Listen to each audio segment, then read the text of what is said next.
Hi guys, tonight we drift quietly into the story of the Ghost Army and the New Year's Death March. The air is very cold, it smells like dry wood and old wool. The snow makes a soft crunching sound under your heavy boots. You can see your breath in the air like a small white cloud. It is so quiet that you can hear the heart of the person standing next to you. So before you get comfortable, take a moment to like the video and subscribe, but only if you genuinely enjoy what I do here. And if you want to let me know where you are listening from and what time it is where you are, I always love seeing those little snapshots of the world. Now, dim the lights and let the story begin. You are standing on a hill in the middle of a cold, grey land. It is the very first day of the year 1719. The world is covered in a thick blanket of white. You are a soldier in the Swedish army, and you have been away from home for a very long time. Your boots are made of thick leather, but the cold still finds its way inside. You can feel the ice biting at your toes. Every time you move your feet, you hear the crisp sound of the frozen ground breaking. It is a lonely sound. It is a sound that tells you how far away you are from a warm fire and a soft bed. You look down at your clothes. You are wearing a long coat made of heavy blue wool. This coat is called a hunter. It is the color of the deep sea at night. The wool is thick and rough. When you rub the sleeve between your fingers, it feels scratchy. It is not soft like the blankets you remember from your childhood. It is a coat made for a hard life. It has big brass buttons that catch the tiny bit of light left in the sky. These buttons are cold. If you touch them with your bare skin, they feel like little bits of ice. You pull the collar up high around your neck. You want to hide your face from the wind. The wind is not strong yet, but it is there. It whispers through the trees. It tells you that the mountain is waiting. In your hand, you hold a musket. A musket is a long, heavy gun. It is made of dark wood and cold iron. It feels very heavy in your arms today. You have carried it for many miles, through many woods and across many rivers. Now, the metal of the barrel is so cold that it feels like it might stick to your gloves. You wear thick mittens made of sheep's wool. They are stained with dirt and grease from the long months of the march. They keep your hands from freezing, but they make it hard to feel things. You grip the wood of the musket tightly. It is your tool and your friend. It has been with you through everything. The sky above you is a very pale grey. It looks like the colour of a stone pulled from a cold river. There are no stars yet. The sun has gone down, leaving only a tiny bit of orange light on the edge of the world. That light is fading fast. You know that soon the world will be black. In this part of the world, the nights are very long and the days are very short. When the dark comes, it stays for a long time. It feels like the night is a big, heavy blanket being pulled over the mountains. You look around at the other men. There are thousands of them. They are all dressed in the same blue coats. They look like a long blue river winding through the white snow. Some of them are standing very still. They are looking at the ground. Some are talking in low voices. Their voices sound small in the big, open space. You hear the clink of metal against metal. It is the sound of swords hitting against belt buckles. It is the sound of tin cups banging against bags. These are the sounds of an army getting ready to move. You have a bag on your back. Inside, you have a few simple things. You have a small piece of hard bread. It is so hard that you have to soak it in water before you can eat it. You have a little bit of salt. You have a tin spoon. These are your treasures. They are the only things you own in this cold place. The bag feels heavy on your shoulders. The leather straps pull at your coat. You shift the weight, trying to find a way to make it feel better, but it is no use. You have been walking for so long that your whole body feels tired. Your muscles feel like they are made of lead. You take a deep breath. The air is so sharp that it hurts your nose. It feels like breathing in tiny needles. But it also feels clean. There is no smoke here. There are no smells of the city. There is only the smell of the snow and the pine trees. The pine trees are dark green, almost black against the white ground. Their branches are heavy with snow. Sometimes, a little bit of snow falls from a branch and hits the ground with a soft thud. It is a peaceful sound, but it reminds you how much snow is actually here. It is everywhere. It covers the rocks. It covers the bushes. It covers the paths. You think about the march ahead. You are in Norway and you need to go back over the mountains to Sweden. The mountains are very high and very steep. They are not like the hills near your home. They are giant walls of rock and ice. To get home, you must climb them. You must walk where the clouds live. It is a long way, but it is the only way home. You want to see your family again. You want to sit by a hearth. A hearth is the stone floor of a fireplace where the logs burn bright. You can almost feel the warmth of the fire on your face if you close your eyes. You can almost smell the soup cooking in the pot, but when you open your eyes, the warmth is gone. There is only the blue twilight. There is only the cold air and the long line of soldiers. You see General Armfelt. He is the leader of this army. He is a man who has seen many things. He sits on a horse. The horse's breath comes out in big clouds of steam.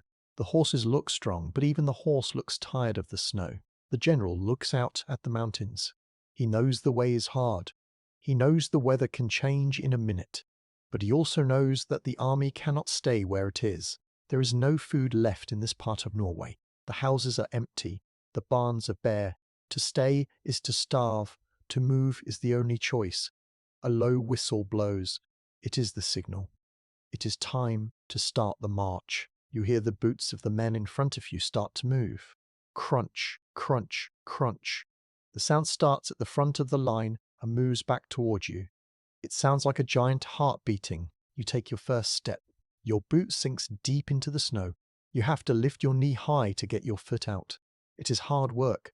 Doing this for 1 mile is hard. Doing it for many miles will be much harder. You look at the man walking next to you. He is a young man, younger than you. His face is red from the cold. He gives you a small nod. He doesn't say anything. There is no need for words. You both know what you have to do. You just have to keep moving. You have to keep your feet going, one after the other. Left, then right. Left, then right. You focus on the back of the man in front of you. You watch his blue coat.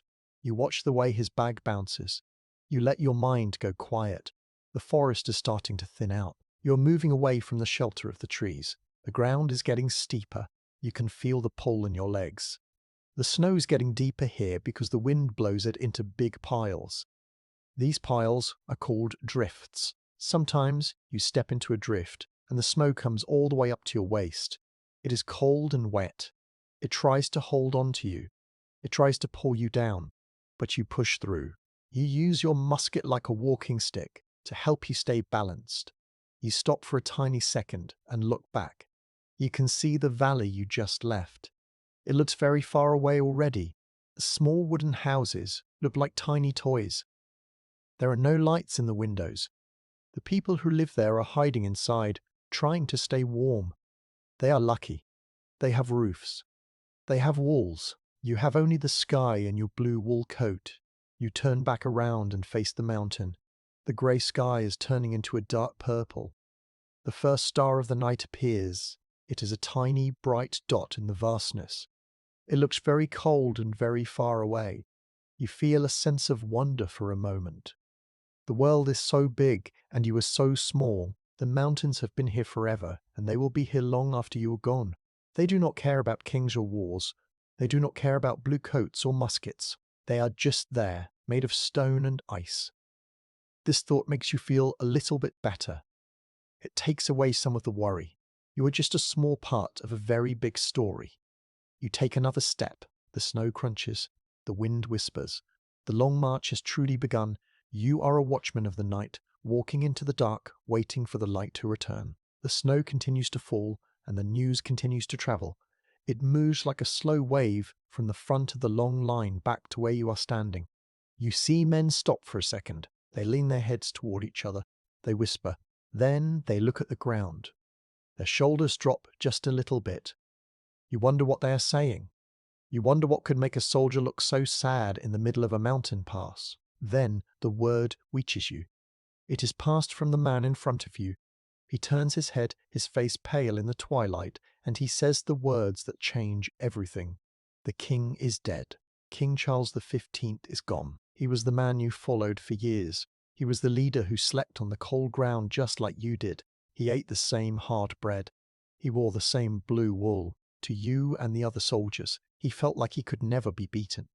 But now, the news is certain. He died at a place called Frederikston. It was a big stone castle on a hill. He was watching his men work in the dark when he was hit. It happened in December, just a few weeks ago. Because there were no phones and no fast way to send mail, it took a long time for the news to reach this cold mountain. Now that it is here, it feels like the air has become even heavier than before. This is a simple fact of history. King Charles XV died on the 11th of December in 1718. He was killed by a small iron ball while he was looking over the edge of a deep trench. A trench is a long, narrow hole dug in the ground to protect soldiers from the enemy. He was a young man, but he had spent almost his whole life at war. Without him, the war in Norway is over. There is no reason to fight anymore. There is no reason to stay in this frozen land. The only thing left to do is go home. But home is a very long way away, and the path goes straight through the heart of the storm. You look at your hat. It is a special kind of hat called a tricorn. It has 3 corners and is made of thick, dark felt. It is a very common piece of clothing for a soldier in these times. Usually, you wear it with pride. It makes you look tall and strong, but now you see something different. Some of the officers are taking small pieces of black cloth and pinning them to their hats. This is a micro-history detail, a small sign of mourning. Mourning is what people do when they're very sad that someone has died. The black ribbon is a quiet way to show that the king is gone. You don't have a ribbon, but you feel the weight of the news in your chest. It feels like a cold stone is sitting where your heart should be.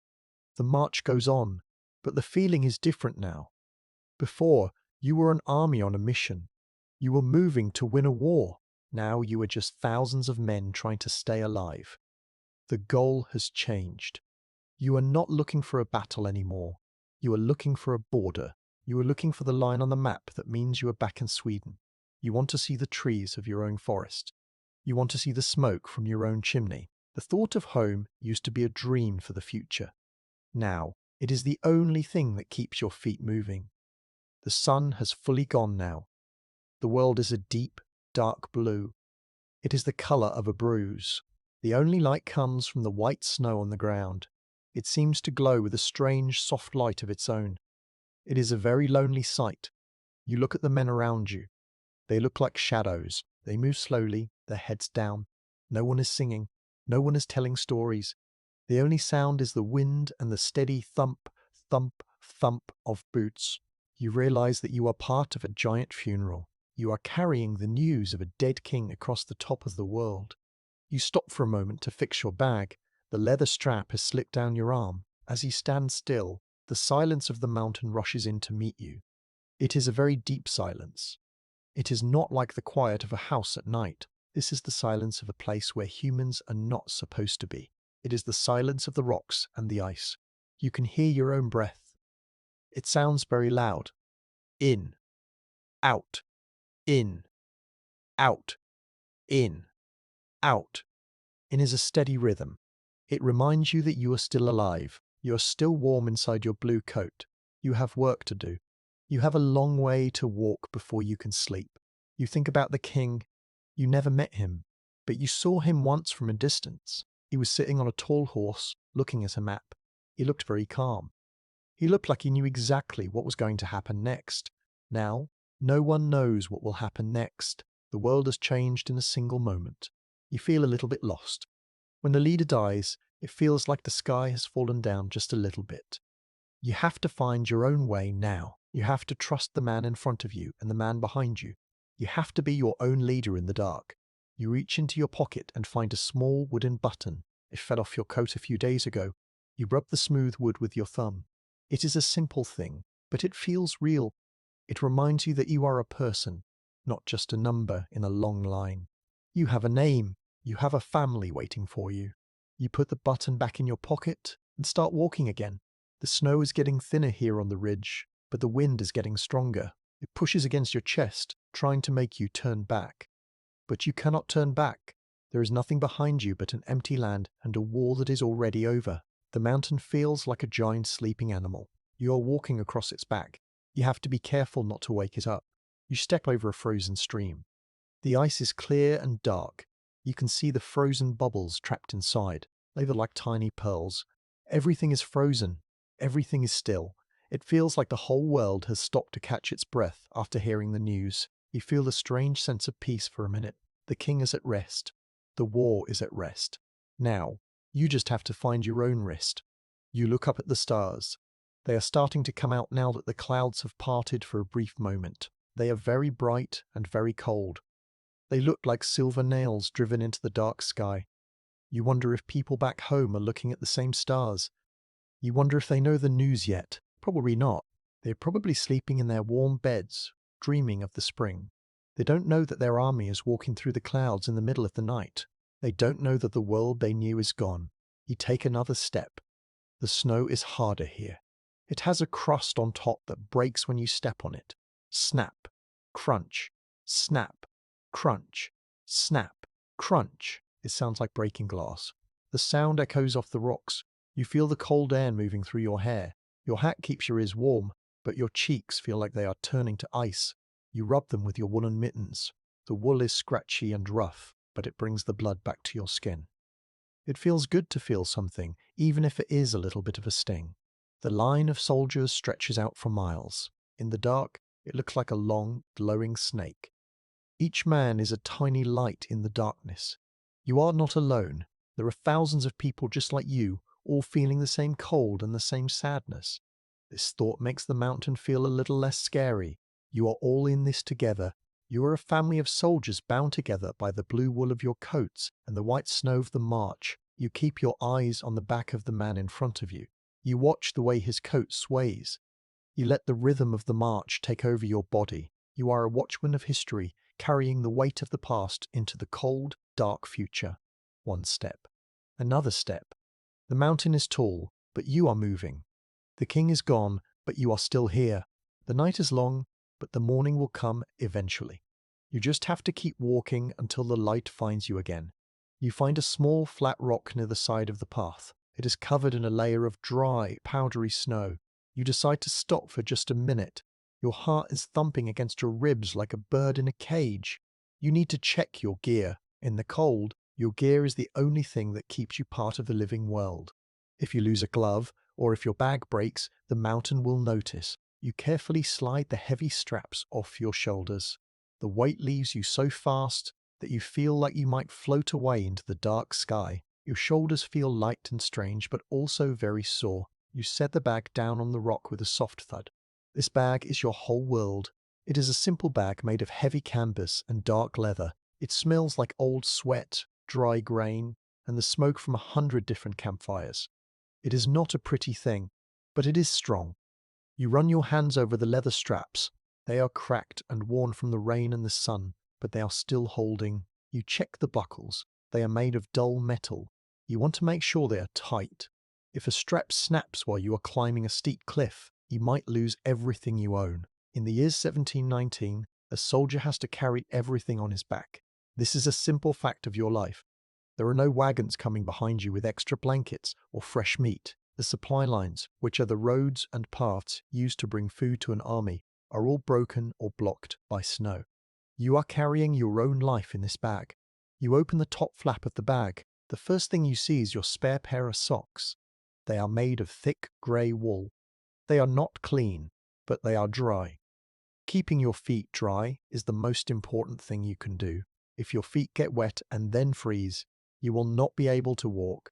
And if you cannot walk, you cannot stay with the army. You touch the wool. It feels rough and greasy. This is good. The grease in the wool, which comes from the sheep, helps to keep the water out. You tuck them back in deeply, making sure they are safe from the snow. Next, you pull out a small heavy object. It is your tinderbox. This is a very important tool for any person living in these times. A tinderbox is a small metal tin, usually made of iron or brass. Inside, there are 3 things that can save your life. There is a piece of flint, which is a very hard, sharp stone. There is a piece of steel, often shaped like a small handle. And there is a piece of charcloth. Charcloth is a bit of linen or cotton that has been burnt just a little bit in a fire until it is black and crispy. It catches a spark very easily. You look at the tinderbox in the dim light. You know how to use it even with your eyes closed. You strike the flint against the steel, and it creates a tiny hot spark. If you drop that spark onto the charcloth, it will start to glow. Then you add tiny bits of dry grass or wood, and you blow on it very gently. This is how you make a fire. In this frozen world, fire is like a god. It gives you heat. It gives you light. It turns a piece of ice into a cup of water. You make sure the lid of the tinderbox is pressed down tight.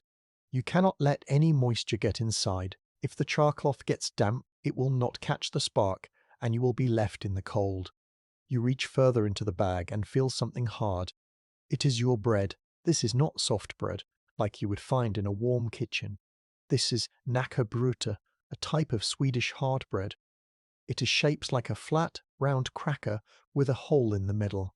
It is baked until it is completely dry so that it will not go bad. It is as hard as a piece of wood. To eat it, you often have to break it into small pieces with the handle of your knife and let it sit in your mouth until it softens. Or, if you are lucky enough to have a fire, you soak it in a tin cup of hot water. It doesn't taste like much. It tastes like dust and salt, but it gives you the energy to take the next 1,000 steps. You have 3 pieces left. You count them with your fingers. 3 pieces to get across a mountain. You put them back carefully, making sure they don't crush into crumbs. You also have a small leather pouch. Inside is a handful of salt. Salt is very precious. It makes the bland food taste better, and it helps your body stay strong. You treat it like gold. You also have a small tin spoon. It is bent and scratched, but it is yours. It is the same spoon you used when you were a boy at home. Carrying it makes you feel like a piece of your home is still with you. It is a small comfort, but out here, small comfort, but out here, small comforts are big things. You stop for a moment and look up. The army is still moving past you. The sound of their footsteps is like a low hum. But because you are sitting still, the silence of the mountain starts to wrap around you. It is a heavy silence. You can hear the wind moving through the high peaks above you. It doesn't sound like a normal wind. It sounds like a giant breathing. It is a cold, lonely sound. You look at the snow falling on your bag. Each snowflake is different. A tiny piece of ice landing on the dark canvas. You watch one snowflake melt into a tiny drop of water. In this moment, you are not a soldier. You are just a human being sitting on a rock, surrounded by a frozen world. You feel very small. You feel like a tiny speck of dust on the side of a great white giant. This silence is important. It reminds you to be careful. The mountain does not care about your blue coat or your king. It only knows the cold and the wind. You realize that your gear is not just a collection of things, it is your armor against the winter. Every buckle, every piece of wool, and every scrap of bread is a part of your survival. You check the ties on your hunter, your long wool coat. The buttons are all there. The wool is thick. You feel the weight of it on your arms. It is a heavy coat, but the weight is good. It means there is a lot of wool between you and the frost. You think about the people who made these things. A woman in a small village probably spun the wool for your socks. A blacksmith in a noisy shop hammered out the steel for your tinderbox. A baker stayed up all night to bake the hard bread. They are all far away now, probably sleeping in their warm houses. They don't know that their work is the only thing keeping you alive right now. You feel a sense of thanks for those people. Their hands helped make the tools you are using to fight the mountain. You stand up. You can feel the cold starting to seep into your legs because you have stopped moving. You need to get your blood flowing again. You lift the bag back onto your shoulders. You grunt as the weight settles back onto your sore muscles. You pull the straps tight and buckle them across your chest. You reach down and pick up your musket. It is still leaning against the rock, looking cold and silent. You tuck it under your arm. You take a deep breath. Your lungs feel the sharp bite of the air. You look at the trail ahead. The line of men is still there, a long shadow in the dark. You start to walk again. Crunch, crunch. The rhythm returns. Your bag bounces slightly against your back. The spoon inside clinks against the tin cup. These are the sounds of your life. You are a watchman of the cold, a traveler in a land of ice. You have your bag, you have your coat, and you have your will to survive. That is enough for now. You keep your eyes on the snow and your mind on the next step. The mountain is big, but you are moving. You are prepared. You are ready for whatever the night brings. You walk into the dark, one heavy step at a time, carrying your world on your back. You move away from the flat rock and rejoin the line. The ground is still relatively level as you pass through the very last village in the valley. These are the last houses you will see for a long time. They are small, sturdy buildings made of heavy logs. The logs are dark, almost black from years of rain and sun. You can see the deep grooves in the wood where the bark used to be. The houses look like they're huddling together, trying to stay warm just like the soldiers are. In the dark, they look like big, sleeping animals. The roofs of these houses are not made of tiles or slate. They are covered in thick layers of turf, which is just blocks of grass and earth. During the summer, goats might climb up there to eat the green grass, but now the roofs are hidden under 3 feet of heavy white snow. The weight of the snow must be immense, pushing down on the wooden beams. You can see long icicles hanging from the edges of the roofs. They look like sharp, clear teeth pointing down at the ground. Some of them are as long as your arm. They catch the dim light and look like they are made of glass. You walk past a building that looks a bit different from the others. It is sitting on top of 4 thick wooden legs. This is called a stamper. It is a special kind of storehouse used by the people in Norway to keep their food safe. Because it is lifted off the ground, the rats and mice cannot get inside to eat the grain or the dried meat. You look at it and wonder if there is any food left inside. Your stomach gives a small growl, reminding you that you haven't had a full meal in days. But the doors are locked tight with heavy iron bars. The village is quiet. There are no people outside. They are all inside, hiding from the army in the cold. This leads to a simple fact of history. The Swedish army had been in this part of Norway for months. They were trying to capture a big city called Trondheim, but the winter was too harsh and the Norwegian defenders were too strong. Now that the king is dead, the mission has failed. The army is not a group of winners today. They are tired, hungry men who just want to go home. You can feel that tiredness in the way the men around you walk. Their heads are bowed and they don't look at the houses as they pass. They only look at the heels of the boots in front of them. The smell here is different from the high mountain. Down here in the valley, you can smell the faint scent of wood smoke. It is a sweet, dry smell that reminds you of safety. It comes from the small chimneys on the roofs. Somewhere inside those log walls, a family is sitting around a fire. They might be eating a bowl of hot porridge or drinking warm milk. They might be talking about their day or telling a story to their children. The thought of it makes you feel a sharp pang of longing. You want to knock on a door and ask to come in. You want to feel the heat of the real hearth against your frozen skin, but you cannot. You are a soldier, and the line is moving forward.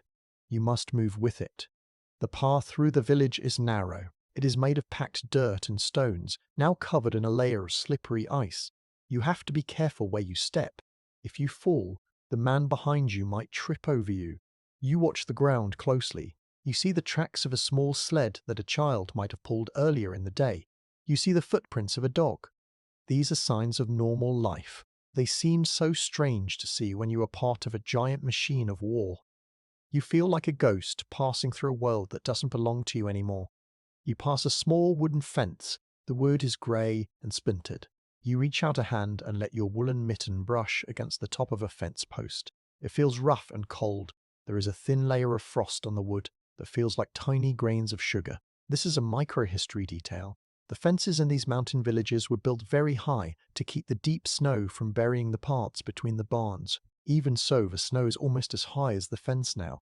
It is a reminder of how much snow falls in this part of the world. It is not like the light snow you see in the south. This is snow that can swallow a whole world. As you reach the very end of the village, you stop for a second and look at a single window in the last house. There is no light inside, but you can see the reflection of the snow in the glass. It is a moment of deep silence. The sounds of the army, the clinking of the metal, the heavy breathing of the men seem to fade away for a moment. You are just looking at a piece of glass. You wonder who lives there. You wonder if they are awake, listening to the thousands of boots passing by their home. Are they scared, or are they just waiting for you to leave so they can go back to their quiet lives? You feel a strange connection to them. You are both just trying to get through the winter. The silence is broken by a low command from an officer. Keep moving. Don't lose the line. The voice sounds harsh in the cold air. You turn away from the window and face the dark slope ahead. The village is behind you now. The last bit of human warmth is fading. Ahead of you, there is only the mountain. It looks like a giant, dark shadow against the purple sky. There are no more fences here. There are no more log houses with turf roofs. There are no more storehouses on legs. There is only the wind and the rock and the ice. The transition from the village to the wild mountain feels very sudden. One minute you are walking on a path, and the next you are stepping into the deep, untamed snow of the slopes. The trees are getting smaller and further apart. They are twisted and bent by the wind, looking like old men reaching out for help. You feel a shiver that has nothing to do with the temperature. It is the feeling of leaving safety behind. You are entering the night shift of the mountain. This is where the world is most dangerous. You check your coat again. You pull the belt a little tighter around your waist. You want to keep as much of your body heat inside as possible. You think about the hard bread in your bag and the tinder box in your pocket. These are your only friends now. A village was a dream of a life you used to have.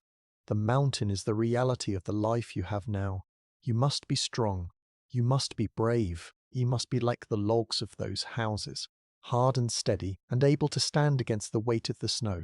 You take a long, slow breath. The air is thinner here as you start to climb. It feels lighter in your chest, but it also feels colder. You can feel the change in the atmosphere.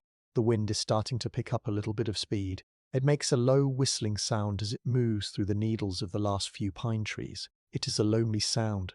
It is the sound of the wild. You put your head down and focus on the heels of the man in front of you. You move your feet in time with his. Left, right, left, right. The village is gone. The mountain has begun. You are a watchman in the dark, and your journey is just getting started. You walk away from the houses and into the vast white unknown, carrying the memory of the wood smoke with you like a tiny secret fire in your heart. You leave the last wooden house behind, and the world opens up into a vast empty space. The road is no longer a road. It is just a direction. It is a path that leads away from everything you know and toward a wall of giant mountains. These are the Tidal Mountains. They stand between you and your home in Sweden. In the dim light of the evening, they do not look like mountains made of stone. They look like great dark waves of a frozen sea, caught in the middle of a storm and turned into ice. You stop for a moment to catch your breath, and you look at the long road ahead. It stretches on forever, climbing up and up until it disappears into the clouds. The mountains are very far away, yet they feel like they are leaning over you. You can see the jagged tops of the peaks. Some are sharp like the teeth of a saw. Others are rounded and smooth, covered in deep layers of snow that had been there for a long time. There is a simple fact about this journey that sits heavy in your mind. You have to walk over 50 miles across this wilderness. In your language, that is about 80 kilometers of rocks, ice, and deep snow. There are no inns on this road. There are no barns to sleep in. There is only the open air and the long, long walk. 50 miles might not sound like much when you are on a flat road in the sun, but on a mountain in the winter, it feels like a journey to the end of the world. The scale of the landscape makes you feel very small. You look down the line of the army. There are nearly 6,000 men in total, including those with the horses and the supplies. From where you stand, the line looks like a thin, dark thread draped over the side of a white sheet. If you were an eagle flying high above, the army would look like a tiny line of ants. It is strange to think that so many people can look so small. Each man has a heart, a name, and a story. Each man is carrying a heavy bag and a heavy heart, but the mountain is so big that all of you together seem like nothing at all. The mountain was here before the kings, and it will be here after the wars. It is a silent giant that just watches you pass. You feel a bit of a chill around your throat, so you reach up to adjust your neckcloth. This is a microhistory detail of your uniform. Every soldier wears a piece of cloth around his neck called a halsduk. Yours is made of a rough, cream-colored linen. It is a simple square of fabric, folded into a triangle and wrapped twice around your neck before being tucked into your coat. It is not just for looks. It keeps the cold wind from blowing down the front of your shirt. It also helps to keep your body heat inside your coat. You pull the cloth a little tighter. The linen feels a bit damp from your breath, but it is still warm against your skin. You tuck the ends in firmly. Small things like a piece of cloth can be the difference between staying healthy and catching a cough that won't go away. The ground is getting much harder to walk on now. The gentle slopes of the valley are gone. Now you are stepping over large rocks that are hidden under the snow. Sometimes your foot slips on a patch of smooth stone, and you have to use your musket to stay upright. The wood of the musket is cold, and the iron barrel feels like a bar of ice. but it is a sturdy pole to lean on. You hear the sound of the men around you. You hear the heavy, rhythmic breathing. You hear the clink of the metal pans hanging from their bags. Clink, clink, clink. It is a slow, steady sound. It matches the pace of your heart. You reach a small ridge and pause for a second. This is a moment of deep silence and reflection. You look out over the vast white world. The sky is a very dark blue now, and the stars are coming out in thousands. Because there are no city lights and no smoke, the stars are incredibly bright. They look like tiny holes poked in a dark curtain, letting the light of heaven shine through. You look at the Great Bear and the North Star. These stars have guided sailors and travelers for hundreds of years. They are the only maps you have out here. You feel a sense of wonder at how beautiful the world is, even when it is dangerous. The snow looks like silver under the starlight. The silence of the mountain is so thick you can almost feel it pressing against your ears. It is a peaceful moment, but it is also a lonely one. You realize how far you are from the world of people. You think about the long road as more than just a path. It is a test. Every step you take is a choice. You choose to lift your foot. You choose to push through the snow. You choose to keep going even when your legs ache. You look back at the trail you have made. Your footprints are deep holes in the white surface. They show where you have been, but the wind is already starting to blow the snow into the holes, hiding them. Soon, it will look like no one was ever there. This is what the mountain does. It tries to wash away the signs of people. You have to be stronger than the wind. You have to keep making new tracks. The air is getting thinner as you climb higher. You notice that you have to take deeper breaths to get the same amount of air. Each breath feels like a cold drink of water. It makes your chest feel cool inside. You look at the man in front of you. His name is Eric. He is a tall man with broad shoulders. You watch the way his blue coat moves as he walks. He has a small wooden cup tied to the outside of his bag. It jiggles back and forth with every step. You find yourself watching that cup. Swing, left. Swing, right. It helps you stay in the rhythm. You don't have to think about the 50 miles. You only have to think about the next step and the one after that. The long road ahead is full of unknowns. You don't know where you will sleep tonight. You don't know if the storm will get worse. But you do know that you are not alone. There are thousands of boots hitting the snow at the same time.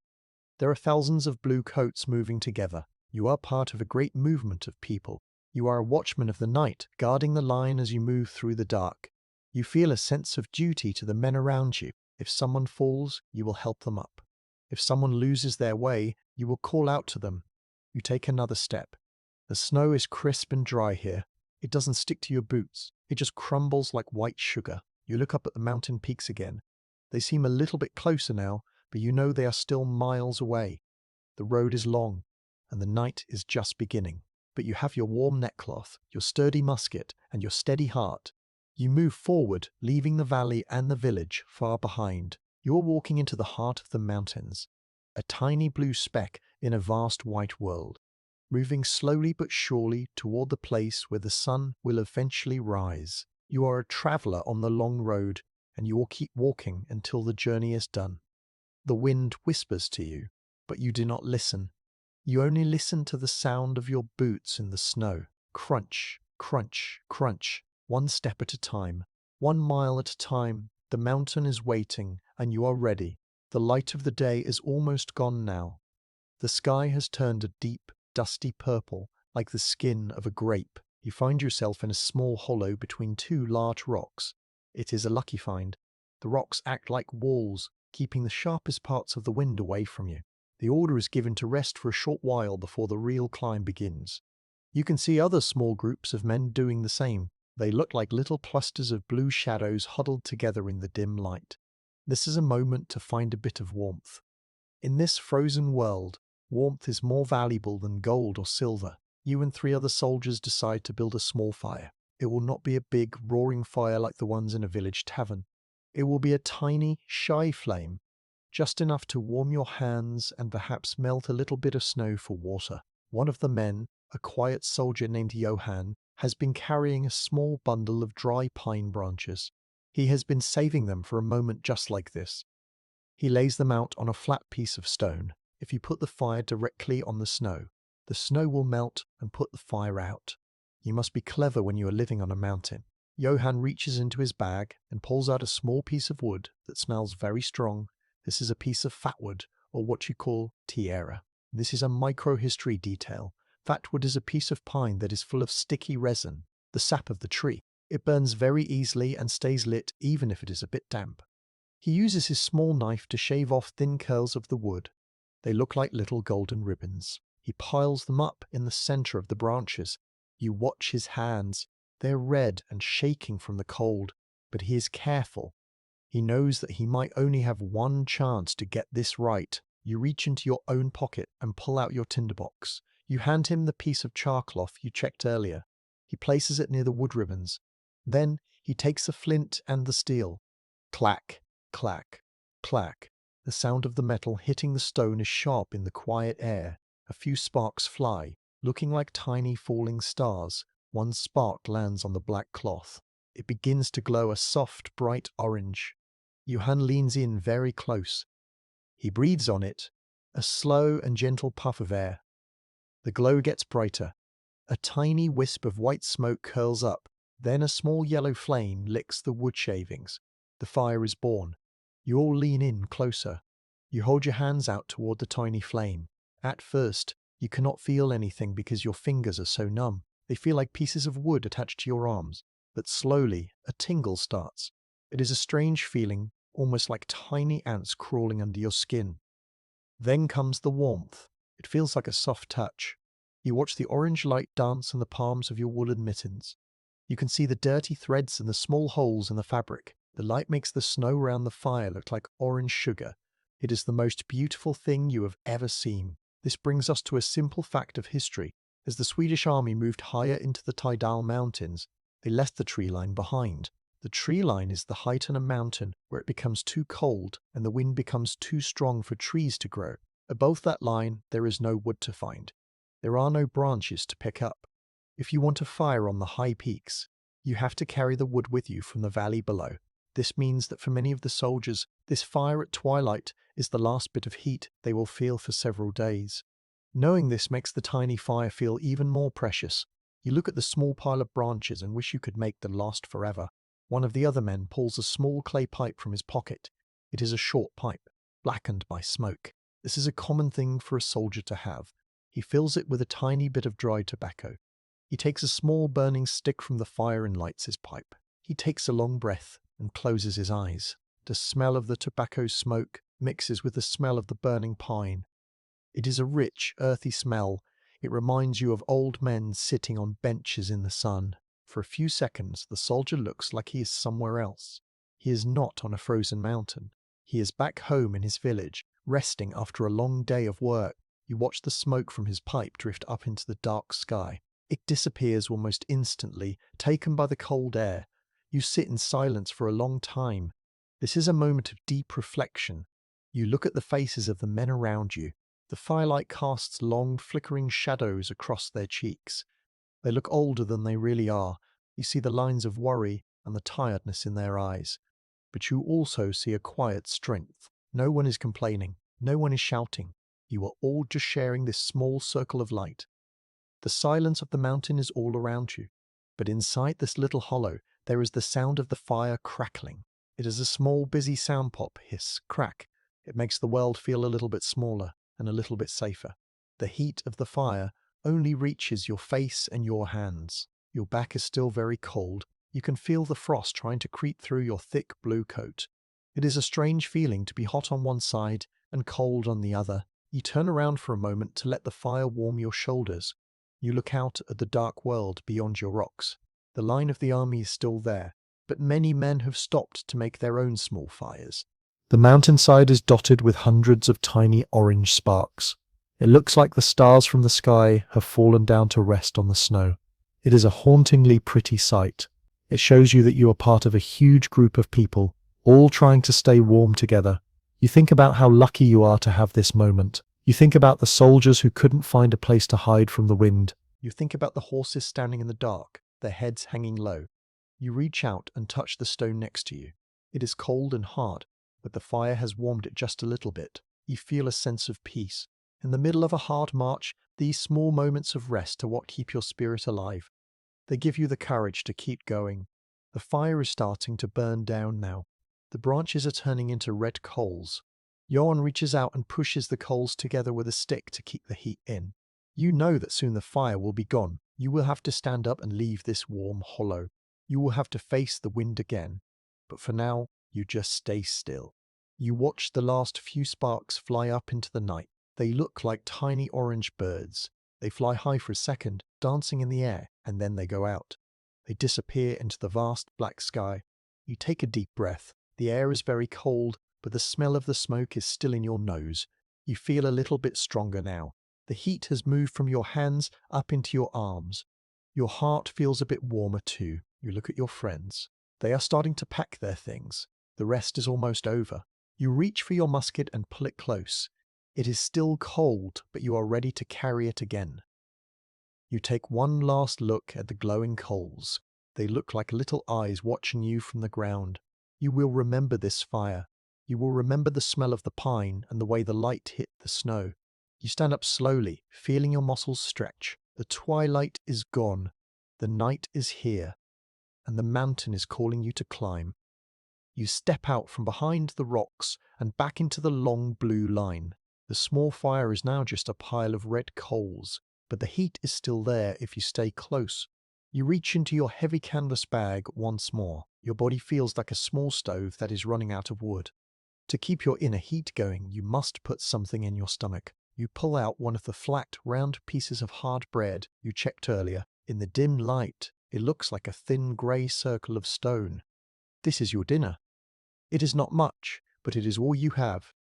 This bread is made of rye. Rye is a dark, tough grain that grows well in the cold parts of the world. The bread is baked twice to get all the water out. This is a simple fact of history. Swedish soldiers were given this hard bread because it would not go bad or grow mold, even if it stayed in a bag for months. It was the fuel for the whole army. But right now, the bread is so cold that it feels like it could break your teeth if you just bit into it. You need to find a way to make it soft. You pick up your tin cup. It is a small dented cup with a wire handle. This is a microhistory detail. Every soldier carries a cup like this, often tied to the outside of their bag so they can reach it quickly. You fill the cup with clean white snow from the ground near your boots. The snow is light and fluffy. You have to pack it down with your fingers to fit enough in. Then you place the cup right on the edge of the hot coals. You watch and wait. Slowly, the snow begins to shrink. It turns into a little bit of clear water at the bottom of the cup. You add more snow, and then more, until the cup is half full of hot, steaming water. You take a small piece of the hard bread and drop it into the water. You watch it bob up and down. The edges of the bread start to turn dark as they soak up the liquid. This is how you eat when you are on the night shift of history. You are not just eating, you are performing a small, slow ritual of survival. You hold the cup with both hands. The tin is very hot, but through your thick woolen mittens, it just feels like a wonderful warm glow. You bring the cup close to your face. The steam rises up and hits your skin. It feels like a soft, damp cloth. It smells like the rye grain and a tiny bit of the tin metal. You take a sip of the water. It doesn't have much taste, but it is hot. It feels like a warm line moving down your throat and into your chest. It spreads out like a soft blanket inside you. You use your fingers to pull the piece of bread out of the water. It is soft now, like a piece of thick porridge. You put it in your mouth. It tastes of salt and earth. It is a very simple flavor, but it feels like the best thing you have ever eaten. You chew slowly, letting the warmth stay in your mouth as long as possible. While you eat, a deep silence falls over your small group. No one is talking. The only sound is the quiet hiss of the last few sparks in the fire and the distant roar of the wind higher up the mountain. You look into your cup and see the reflection of a single bright star in the dark water. The water is still for a moment and the star looks like a tiny diamond resting at the bottom of the tin. It is a beautiful, quiet moment. You realize that even in this cold, harsh place, there is a kind of peace. You are not thinking about the war or the dead king. You are only thinking about the heat of the cup and the taste of the rye. You think about the farmers back in Sweden who grew this grain. You imagine them working in the fields under a summer sun. The sun would have been yellow and hot. The air would have been full of the smell of grass and the sound of bees. That sun is gone now. But a little bit of its energy is trapped inside this bread. By eating it, you are taking that summer sunshine into your own body. It is a strange thought, but it makes you feel less lonely. You are carrying a piece of the summer with you into the heart of the winter. You finish the bread and drink the rest of the water. You use your thumb to wipe the inside of the cup, making sure you don't miss a single crumb. Every little bit of food is a bit of life. You feel a little bit stronger now. The tired feeling in your legs is still there, but it is not as heavy as it was. Your heart feels like it is beating with a bit more purpose. You have given your body the tools it needs to keep moving. The wind gives a sudden, sharp whistle. It blows a little bit of ash from the fire onto your boot. It is a reminder that you cannot stay here forever. The mountain is not a place for resting. It is a place for passing through. You pick up your bag and slide it back onto your shoulders. The straps feel a bit tighter now, or maybe you are just standing up straighter. You tuck your tin cup back into its spot on the bag. It makes a small clink as it hits the metal spoon. You look at the men around you. They are all finishing their simple meals too. You see Juan wiping his mouth with the back of his hand. You see another soldier staring at the spot where the fire used to be. You all share a look. There is no need to say anything. The meal is over, and the march must go on. The New Year's Death March is a long journey, and you have only just begun the climb. You take a deep breath of the cold air. It feels different now that you have had something warm to drink. It doesn't bite quite as hard. You look up at the path ahead. The snow is white and endless, stretching up into the black shadows of the high peaks. You reach down and pick up your musket. You feel the weight of the wood and the iron. You are ready. You take a step and then another. Crunch. Crunch. The sound is steady and sure. You are a watchman of the night, fueled by hard bread and hot water, walking forward into the great white silence. The mountain is tall, but you are moving, and that is what matters. One step at a time, you carry the memory of the fire and the taste of the rye into the dark. You leave the small shelter of the rocks and step back into the open world. Immediately, the ground feels different. Near the fire, the snow was melted or packed down by many boots, but here, as you move further up the slope, the snow is fresh and deep. You take a step, and your foot does not stop where you expect it to. It keeps going down. It sinks past your ankle. It sinks past the top of your boot. It stops only when it reaches your knee. You have to pull your leg up high, like a giant bird walking through a pond, just to take the next step. The snow here is not like the hard ice in the valley. It is soft and light, like white flour. When you move through it, it doesn't make a loud crunch. Instead, it makes a very soft shushing sound. Is a quiet, sneaky sound. It feels like the mountain is trying to swallow your boots. Every time you lift your leg, you feel the weight of the snow sitting on top of your foot. It is heavy, like you are wearing shoes made of lead. Your muscles in your thighs start to burn. It's a slow, steady heat that stays in your legs. It is the only part of you that feels warm right now, but it is a tired kind of warmth. This brings us to a simple fact of history. The snow in the tidal mountains can be very deep. In the winter of 1719, the drifts were sometimes 3 or 4 meters high. A meter is about the length of a long walking stick. Imagine 3 or 4 of those sticks piled on top of each other. That is how much snow was sitting on these rocks. Because it was so deep, the soldiers could not see where the path was. There were no signs or markers. The road was buried deep under a sea of white. You're not really walking on a road anymore. You are wading through an ocean of frozen water. You look down at your legs. You're wearing something special to help you with the deep snow. These are called lindor. This is a microhistory detail of your soldier's kit. Lindor are long strips of heavy woolen cloth, about as wide as your hand. You wrap them around and around your legs, starting at your ankle and going all the way up to your knee. They are held in place with small leather strings or metal hooks. A simple explanation for them is that they are like extra sleeves for your legs. They keep the snow from falling down into the tops of your boots. They also provide an extra layer of warmth against the biting wind. You can feel the wool pressing against your skin. It is scratchy and a bit tight, but you are glad to have it. Without these wraps, your legs would be wet and frozen in minutes. The world around you is turning into a strange place. Because everything is covered in the same thick layer of white, it is hard to tell where the ground ends and the sky begins. In the dim starlight, the snow looks like it is glowing. It is a pale, ghostly blue. You see large shapes in the distance. Are they rocks? Are they small trees? Or are they just big piles of snow shaped by the wind? It is hard to know. Your eyes try to make sense of the shapes, but the mountain is playing tricks on you. Everything looks soft and rounded. The sharp edges of the world have been smoothed away by the winter. You stop for a moment to catch your breath. This is a moment of deep silence. You stand perfectly still in the knee-deep snow. You listen. There is no sound at all. Even the wind has gone quiet for a few seconds. It is the most complete silence you have ever known. It feels like a whole world has been wrapped in cotton wool. You can hear the blood pumping in your ears, a soft thump, thump, thump. You realize that the snow is a giant blanket that hides everything. It hides the grass, the flowers of summer, and the grey stones of the mountain. It feels peaceful, but also a little bit scary. It is a silence that feels very heavy, as if the snow is pressing down on the air itself. You look at the man in front of you. He is struggling just like you are. You see him stumble as his foot hits a hidden rock beneath the white surface. He wavers for a second, his heavy bag swaying, but he catches himself. He doesn't say a word. He just keeps moving. You follow in his tracks.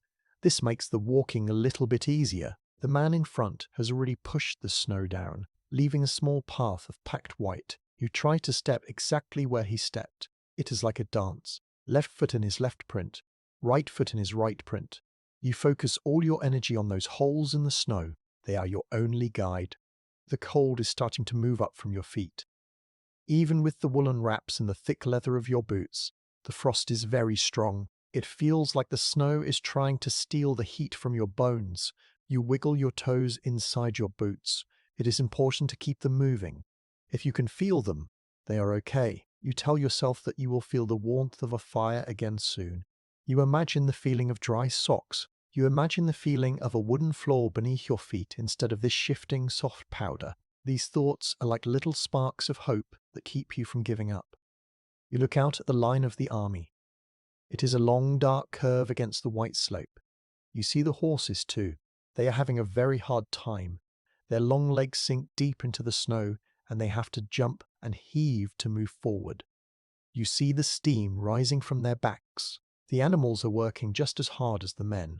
We are all part of the same struggle against the mountain. No one is faster than the snow. It sets the pace for everyone. It tells you that you must be slow. It tells you that you must be patient. As you continue to walk, you notice the texture of the snow change. In some places, the wind has blown it into hard ripples that look like the sand on a beach. In other places, it is so soft that you fall in up to your waist. You have to use your musket like a bridge, laying it across the snow to help you pull yourself out. The wood of the gun is cold against your mittens, but it is a strong and steady tool. You trust it. You trust your boots. You trust the man walking in front of you. The air is very thin now. Every breath you take feels like a cold, sharp drink. Your lungs feel a bit tight, but you keep a steady rhythm. Breathe in, lift the leg, step, breathe out. You are like a machine made of blue wool and tired muscles. You don't think about the miles. You don't think about the king. You only think about the next 3 feet of snow. The mountain is a giant, and you are just a tiny insect crawling across its skin. But you are a stubborn insect. You will not stop. You feel a sense of pride in your movement. Even though it is hard, you are doing it.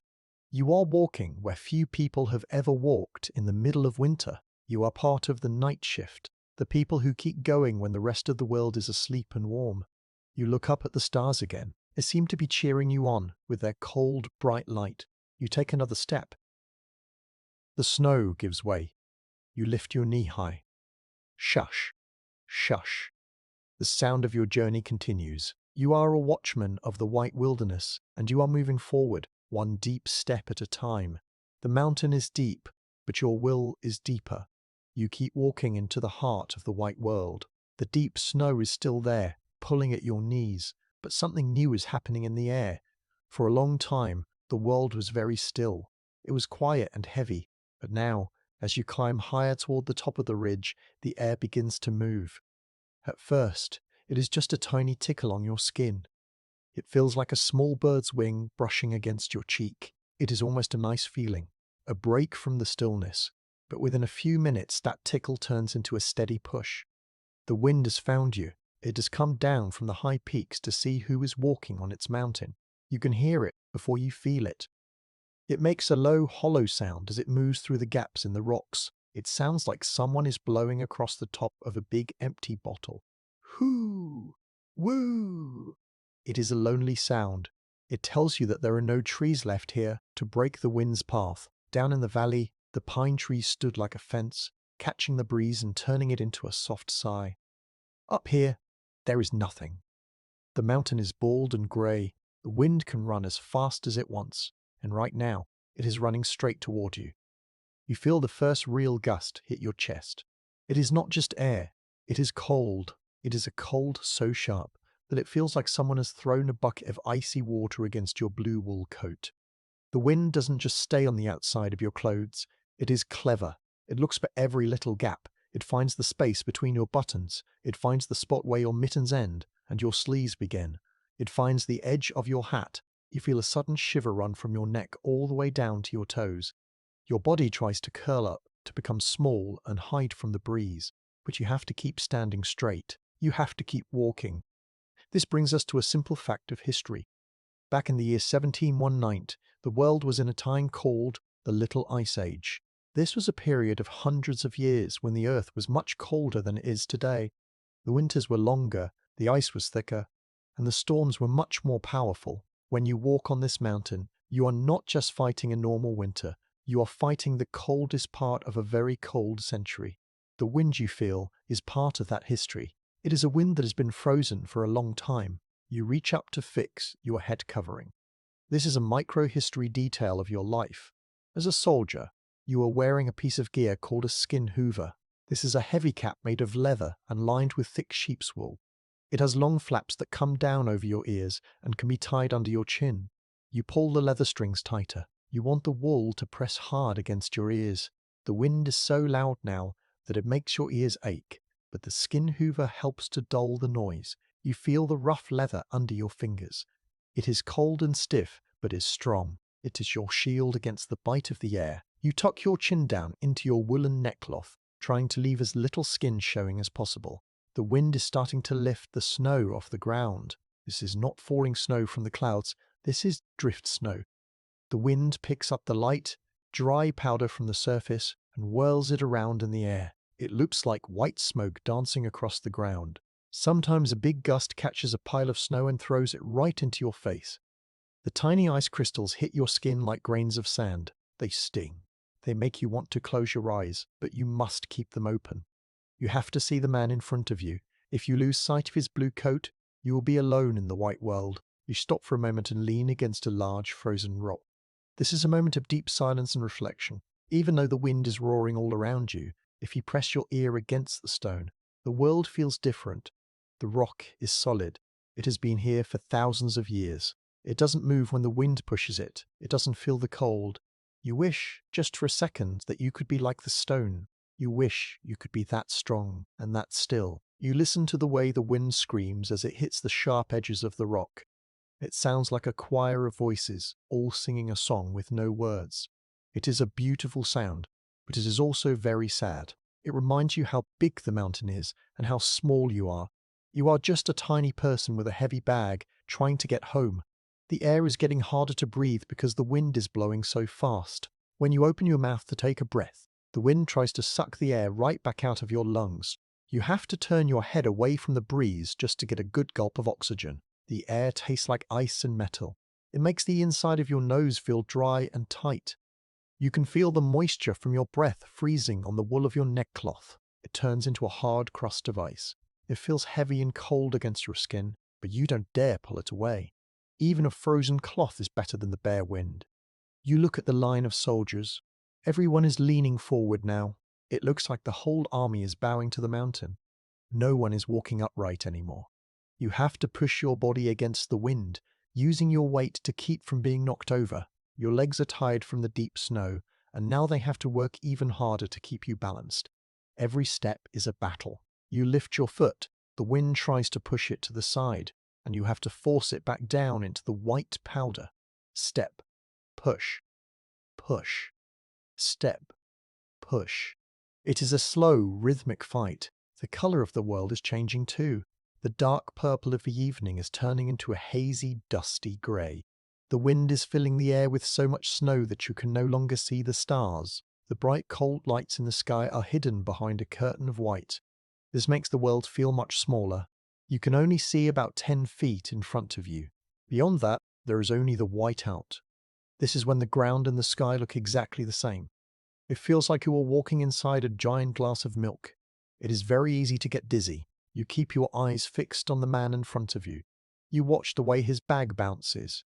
You watch the way his coattails flap in the wind. He is your only map. You think about the warmth of the valley you left behind. It seems like a dream now. Was there really a place where the air was still? Was there really a place with wooden houses and orange fires? It feels like you've been on this mountain forever. The wind is a cold weight on your shoulders. It is a voice that never stops talking. It tells you to lie down. It tells you that the snow is soft. It tells you that you are tired. But you don't listen. You listen to the sound of your own heart. You listen to the crunch of your boots. You remind yourself every step forward is a step closer to the other side. You reach down and touch the hilt of your sword. It is cold, but it is there.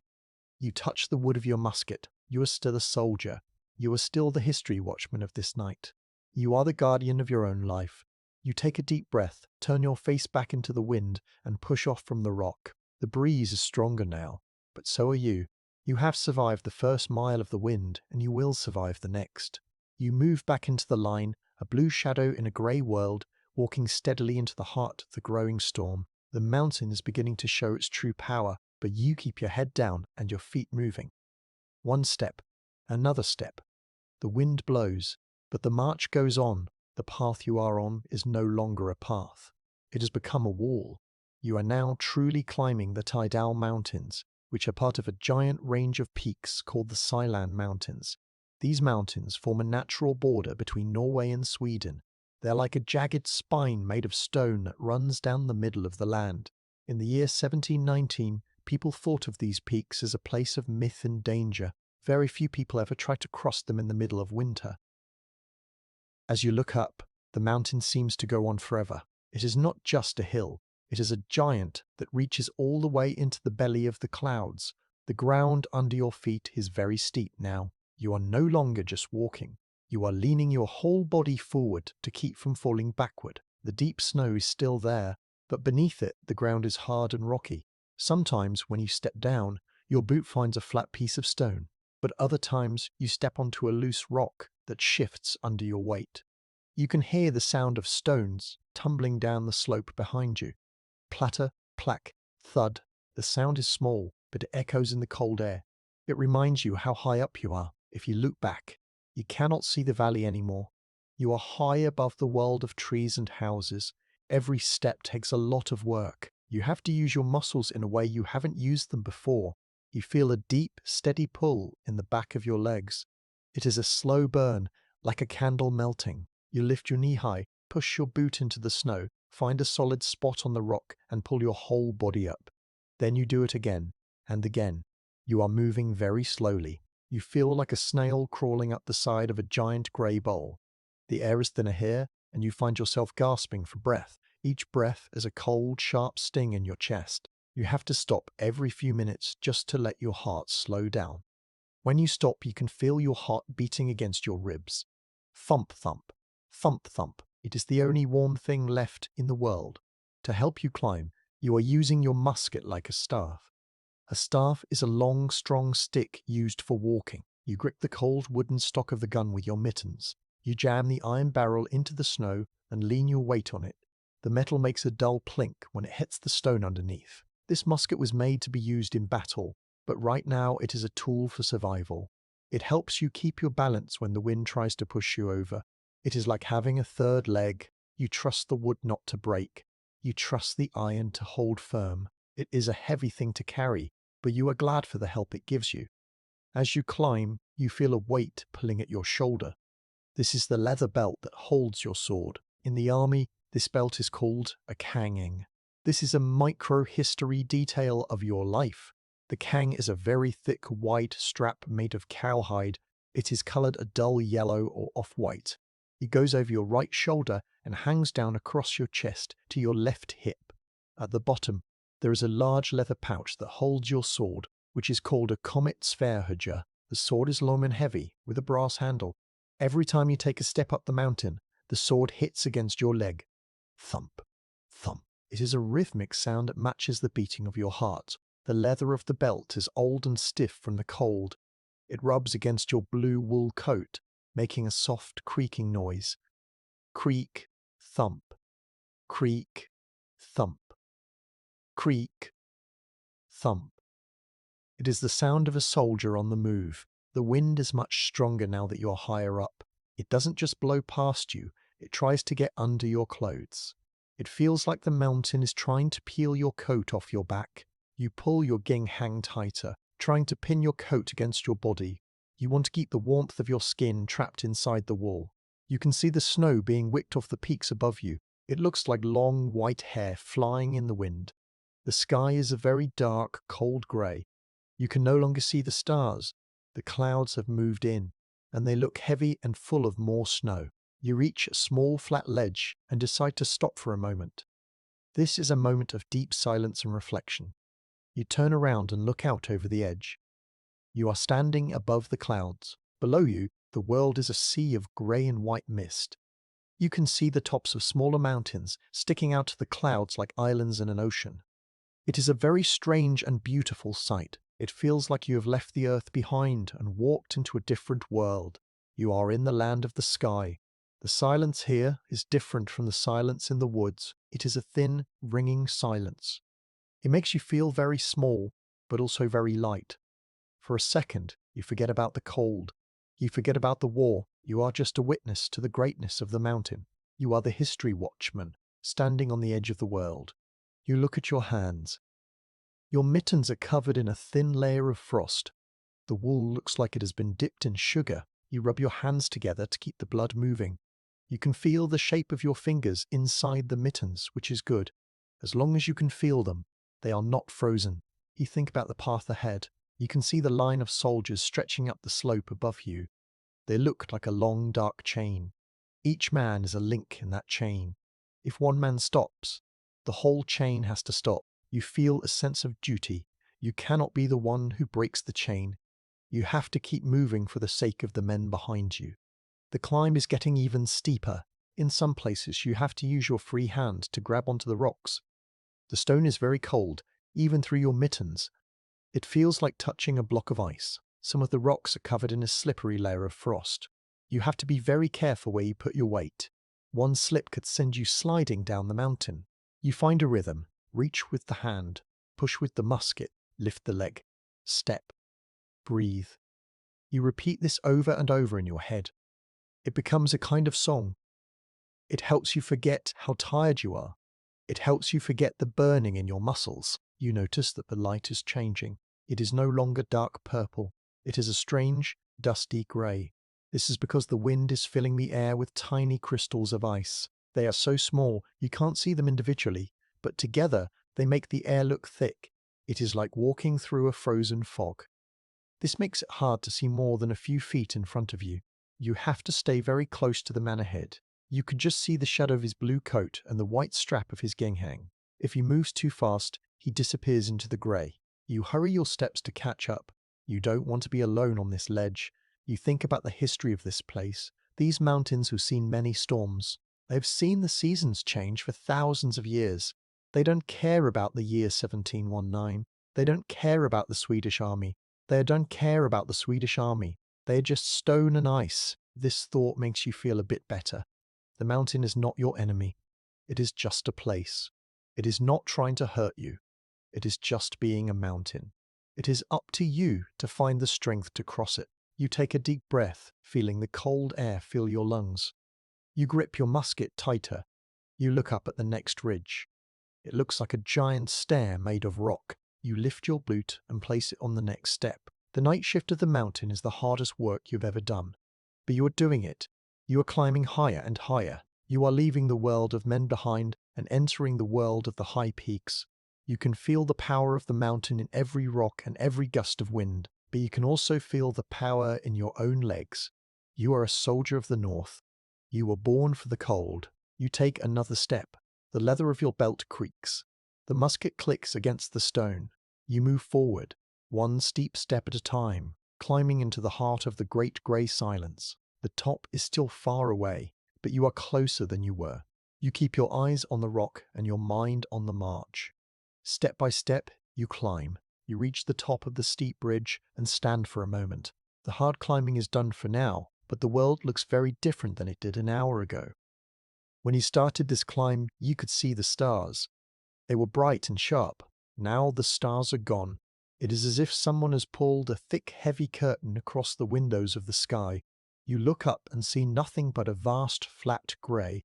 It is the colour of old lead or a dirty wool blanket. These are the clouds that have been hiding behind the mountain peaks. Now they have moved over you and they look very heavy. They look like they are full of 1,000,000 tons of snow, just waiting for the right moment to fall. The air feels different now. It is no longer just cold, it feels heavy. It feels as if the sky is physically pressing down on your shoulders. You take a breath, but the air feels thick and damp. It doesn't have the crisp, dry feeling of the earlier night. This is a sign that the weather is changing. In the mountains, the sky is not just something you look at, it is something that lives and breathes. It can be your friend, or it can be your enemy. Right now, the grey sky looks like an enemy that is gathering its strength. It is waiting. It is watching you. This brings us to a simple fact of history. The weather on the Tidal Mountains is famous for being very fast. A storm can come out of nowhere in less than 10 minutes. Because these mountains are so high and so close to the sea, the cold air from the north meets the wet air from the ocean. When they hit the stone walls of the mountains, they turn into clouds that can drop the temperature by 20 degrees in the blink of an eye. You are standing in the middle of that meeting place. The grey sky above you is the result of those giant forces of nature clashing together. You are just a small person caught in the middle of a very big weather machine. You reach inside your blue wool coat to check something very important. You feel a hard, curved object hanging from a leather string around your neck. This is your crewthorn. This is a microhistory detail of your gear, a powder horn. It is made from the horn of a cow. The horn has been cleaned out, polished until it is smooth, and fitted with a wooden plug at the small end. Inside this horn is your gunpowder. For a soldier, gunpowder is as precious as bread. If it gets wet from the damp air or the snow, it will turn into a useless black paste. It will not burn, and your musket will not fire. You keep the crewthorn tucked deep inside your coat, close to your body. The heat from your skin helps to keep the powder dry. You touch the smooth surface of the horn. It feels warm from your body heat. It is a small comfort to know that this one thing is safe and dry. You stand there on the ridge, and a deep silence falls over you. You look at the sky, and then at the ground. Because the sky is so grey and the snow is so white, there is no shadow anywhere. The world has lost its depth. It is hard to tell how far away things are. A rock that looks close might be very far away. A deep hole might look like flat ground. This is a very strange feeling. It makes you feel a bit dizzy, as if you are floating in a grey void. You close your eyes for a second to let your head stop spinning. When you open them, the grey is still there. It is everywhere. It is above you, around you, and even seems to be inside your very mind. In this moment of reflection, you realize how lonely the high mountain is. Down in the valley, there were trees and birds and the smell of wood smoke. Up here, there is only the grey sky and the white snow. There are no sounds of animals. There are no signs of life. It feels like you have walked off the edge of the world. You think about your home in Sweden. You think about the grey stone walls of your village church. You think about the grey smoke rising from the chimney of your family's house. Grey used to be a warm, safe colour to you. It was the colour of a stone hearth or a soft cat. But here, the grey is cold. It is a colour that means danger. It is the colour of a storm that is about to break. You look at the men around you. They are all looking at the sky too. You see their faces pale and tired in the flat grey light. No one is talking. They know what the clouds mean. They have seen skies like this before, but never when they were so high and so far from shelter. You see a veteran soldier, an older man with a grey beard that matches the sky. He is shaking his head slowly. He pulls his coat tighter and starts to move. He knows that standing still is a mistake. When the sky turns grey like this, you have to keep moving. You have to try to get as far as you can before the clouds open up. The wind starts to pick up again, but it is a different kind of wind. It is a wet wind. It carries the smell of the clouds. It smells like wet stone and old ice. It moves the heavy grey mist across the path, making it even harder to see. You watch a bank of cloud roll over the peak above you.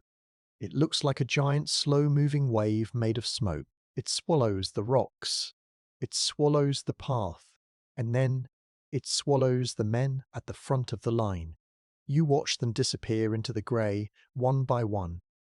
Soon it will be your turn. You take a deep breath. The air is cold and damp in your clothes. You reach down and grip the cold wood of your musket. You make sure your crowthorn is still tucked safely under your coat. You feel the weight of your bag on your back. You are ready. You take a step forward, following the shadow of the man in front of you. You walk into the grey. It feels like walking into a thick soup. The world narrows down to just the 3 feet of ground in front of your boots. You can no longer see the mountain or the horizon. You can only see the white snow and the grey air. This is the night shift of the weather. You are walking through the heart of a cloud. It is a very quiet and very lonely place. You hear the muffled sound of your own footsteps. Thud, thud, thud, thud. The snow is softer here, and it doesn't crunch as much. It is as if the clouds are soaking up all the sound. You feel like a ghost in a ghost world. But you are not a ghost. You are a soldier, and you are still moving. You are still breathing. You are still the history watchman, and you are recording the feeling of this grey world in your heart. You think about the fact that this sky has been the same for hundreds of years. The soldiers in 1719 saw this exact same grey. They felt this exact same damp cold. It is a link across time. You are sharing this moment with thousands of men who are long gone. It makes you feel a bit less alone. You are part of a long line of people who have faced the grey and kept walking. You take another step. The grey air swirls around you. It feels cold on your cheeks, like a damp hand. You don't let it stop you. You keep your eyes on the ground and your mind on the march. The sky is heavy, but your spirit is steady. You move forward, deeper into the clouds, waiting for whatever the grey sky decides to drop upon you. 1 step, 2 steps. The march goes on, and you are part of it, a blue shadow in a grey and white world. The grey sky finally breaks, but it does not break with light. It breaks with a roar. It is noon, the very middle of the day. In any other place, the sun would be high and bright. You would be able to see the shapes of the trees and the shadows of the birds. But here, on the roof of the world, there is no sun. There is only a dim, pearly glow that seems to come from the snow itself. It is a ghost noon. Everything is the same color. Then the first real flake of the storm hits your cheek. It is not soft or wet. It is a tiny, hard grain of ice. It feels like a needle prick. Then comes another and another. Within seconds, the air is no longer air. It is a solid, screaming wall of white. This brings us to a simple fact of history. The great blizzard of the new year began on the first day of 1719. It was one of the most powerful storms ever recorded in the Tidal Mountains. It did not just last for an hour or a morning. It stayed for 3 long days and nights. When the storm hit, the temperature dropped so low that it felt like the world was turning into solid iron. This was the moment. The retreat turned into a fight for life. You are standing at the very start of that 3-day scream of wind. The sound is the first thing that changes. Before, the wind was a low whistle. Now it is a deep, heavy boom. It sounds like a giant piece of heavy silk being torn apart right next to your ear. Rip, rip, roar, rip, roar. It is so loud that you cannot hear the man walking 3 feet in front of you. You cannot hear your own boots hitting the snow. You can only hear the mountain. It feels like the air itself is angry. The wind picks up the old snow from the ground and mixes it with the new snow falling from the sky. You are caught in a whiteout. This is when you can no longer see the ground or the sky. There is no up or down. There is only white. You feel a sudden panic in your chest. You reach out your hand, but you can barely see your own fingers. The world has vanished. You are alone in a white room that has no walls. You stop for a second, but then you remember the rule. If you stop, you die. You must find the man in front of you. You move forward, hands out, until your mitten touches something hard and rough. It is the back of a blue wool coat. You have found your friend. You grab a handful of the heavy cloth and hold on tight. You will not let go. You are like a chain of people, tied together by nothing but grip and hope. You feel a weight hanging from your belt that is different from your sword. This is a micro-history detail of your journey, your lackle. This is a small wooden bottle, shaped like a tiny barrel. It is made of thick oak wood and held together by 2 iron hoops. Inside, you have a small amount of water mixed with a tiny bit of strong spirits. You carry it on a leather string. You reach for it now because your throat feels as dry as dust. The wind is sucking all the moisture out of your body. You pull the wooden plug with your teeth. The water is so cold it makes your teeth ache. It tastes of oak wood and old iron. You only take a tiny sip. You have to save it. You push the plug back in and tuck the bottle under your coat to keep it from turning into a block of ice. The wind hits you from the side now. It tries to push you off the path. You have to lean your whole body to the left, standing at a strange angle just to stay on your feet. The snow is filling up your eyes. It sticks to your eyelashes and turns into ice. Every time you blink, you feel the sharp crystals scratching your skin. You pull your woolen hat down as far as it will go. You wrap your neckcloth twice around your face, leaving only a tiny slit for your eyes. Now, the world is just a small white blur. Inside your clothes, the heat is starting to leak out. Wool is a wonderful thing because it stays warm even when it is a bit damp. But the wind is so strong that it is pushing the cold right through the weave of your coat. You feel a cold patch on your shoulder. You feel another on your lower back. It feels like someone is touching you with frozen fingers. You try to move your arms and legs more to create more heat. You are a small furnace made of skin and bone, and you have to keep the fire burning. Suddenly, the wind drops for a tiny second. This is a moment of atmospheric silence. In this brief gap, you look around. For one heartbeat, you see the men of the army. They look like statues. They are covered from head to toe in white frost. Their blue coats are no longer blue. They are the color of the storm. They look like ghosts from an old story. Their faces are hidden behind masks of ice. No one speaks. No one moves their head. They just keep their legs going. It is a silent white dance. Then the wind returns with a roar that is even louder than before. The world vanishes again. You think about the time of day. It is noon, but it feels like the middle of the night. This is the night shift that never ends. You wonder if the people in the valley can see the storm on the mountain. Do they look up and see the white clouds swirling around the peaks? Do they know that thousands of men are disappearing into that white cloud? You feel very far away from the world of living things. You are in the world of the storm now. You are part of the wind and the snow. Your boots are getting heavier. The snow is sticking to the leather and freezing into big chunks. It feels like you are wearing heavy stones on your feet. Every step requires you to lift that extra weight. Your muscles are screaming at you to stop. They want you to sit down behind a rock and rest. But you know that the sleep of the snow is a trap. If you sit down, the warmth will leave you very quickly. The snow will cover you like a blanket, and you will never wake up. You tell your legs to keep moving. 1, 2, 1, 2, 1, 2, 1, 2. You count the steps in your head. It gives you something to think about besides the cold. The wind makes a sound like a whistle as it moves through the barrel of your musket. It is a high, thin note. It sounds like a lonely bird calling out in the dark. You grip the wood tighter. It is the only solid thing in a world that has turned into smoke. You can feel the vibration of the wind in the metal of the gun. The mountain is talking to you. It is telling you that it is big and you are small. It is telling you that the winter is the master here. You don't argue with it, you just keep walking. You think about the hard bread in your bag. You think about the warm fire you had at twilight. Those things feel like they happened 100 years ago. Now, there is only the raw and the white. You are a watchman of the blizzard. You are guarding the small spark of life inside your chest. You are moving through the noonday dark, a tiny blue speck in a great white sea. The storm is at its strongest, but you are still here. You are still holding onto the coat in front of you. You are still taking one step after another. The mountain is screaming, but you are walking in silence. 1 foot, another foot. The long march continues into the white. The white wall is all you can see now. It is a world without shapes. It is a world without edges. You are still holding on to the blue woolen coat of the man in front of you. Your hand is cramped and stiff from gripping the heavy cloth so tightly, but you do not dare let go.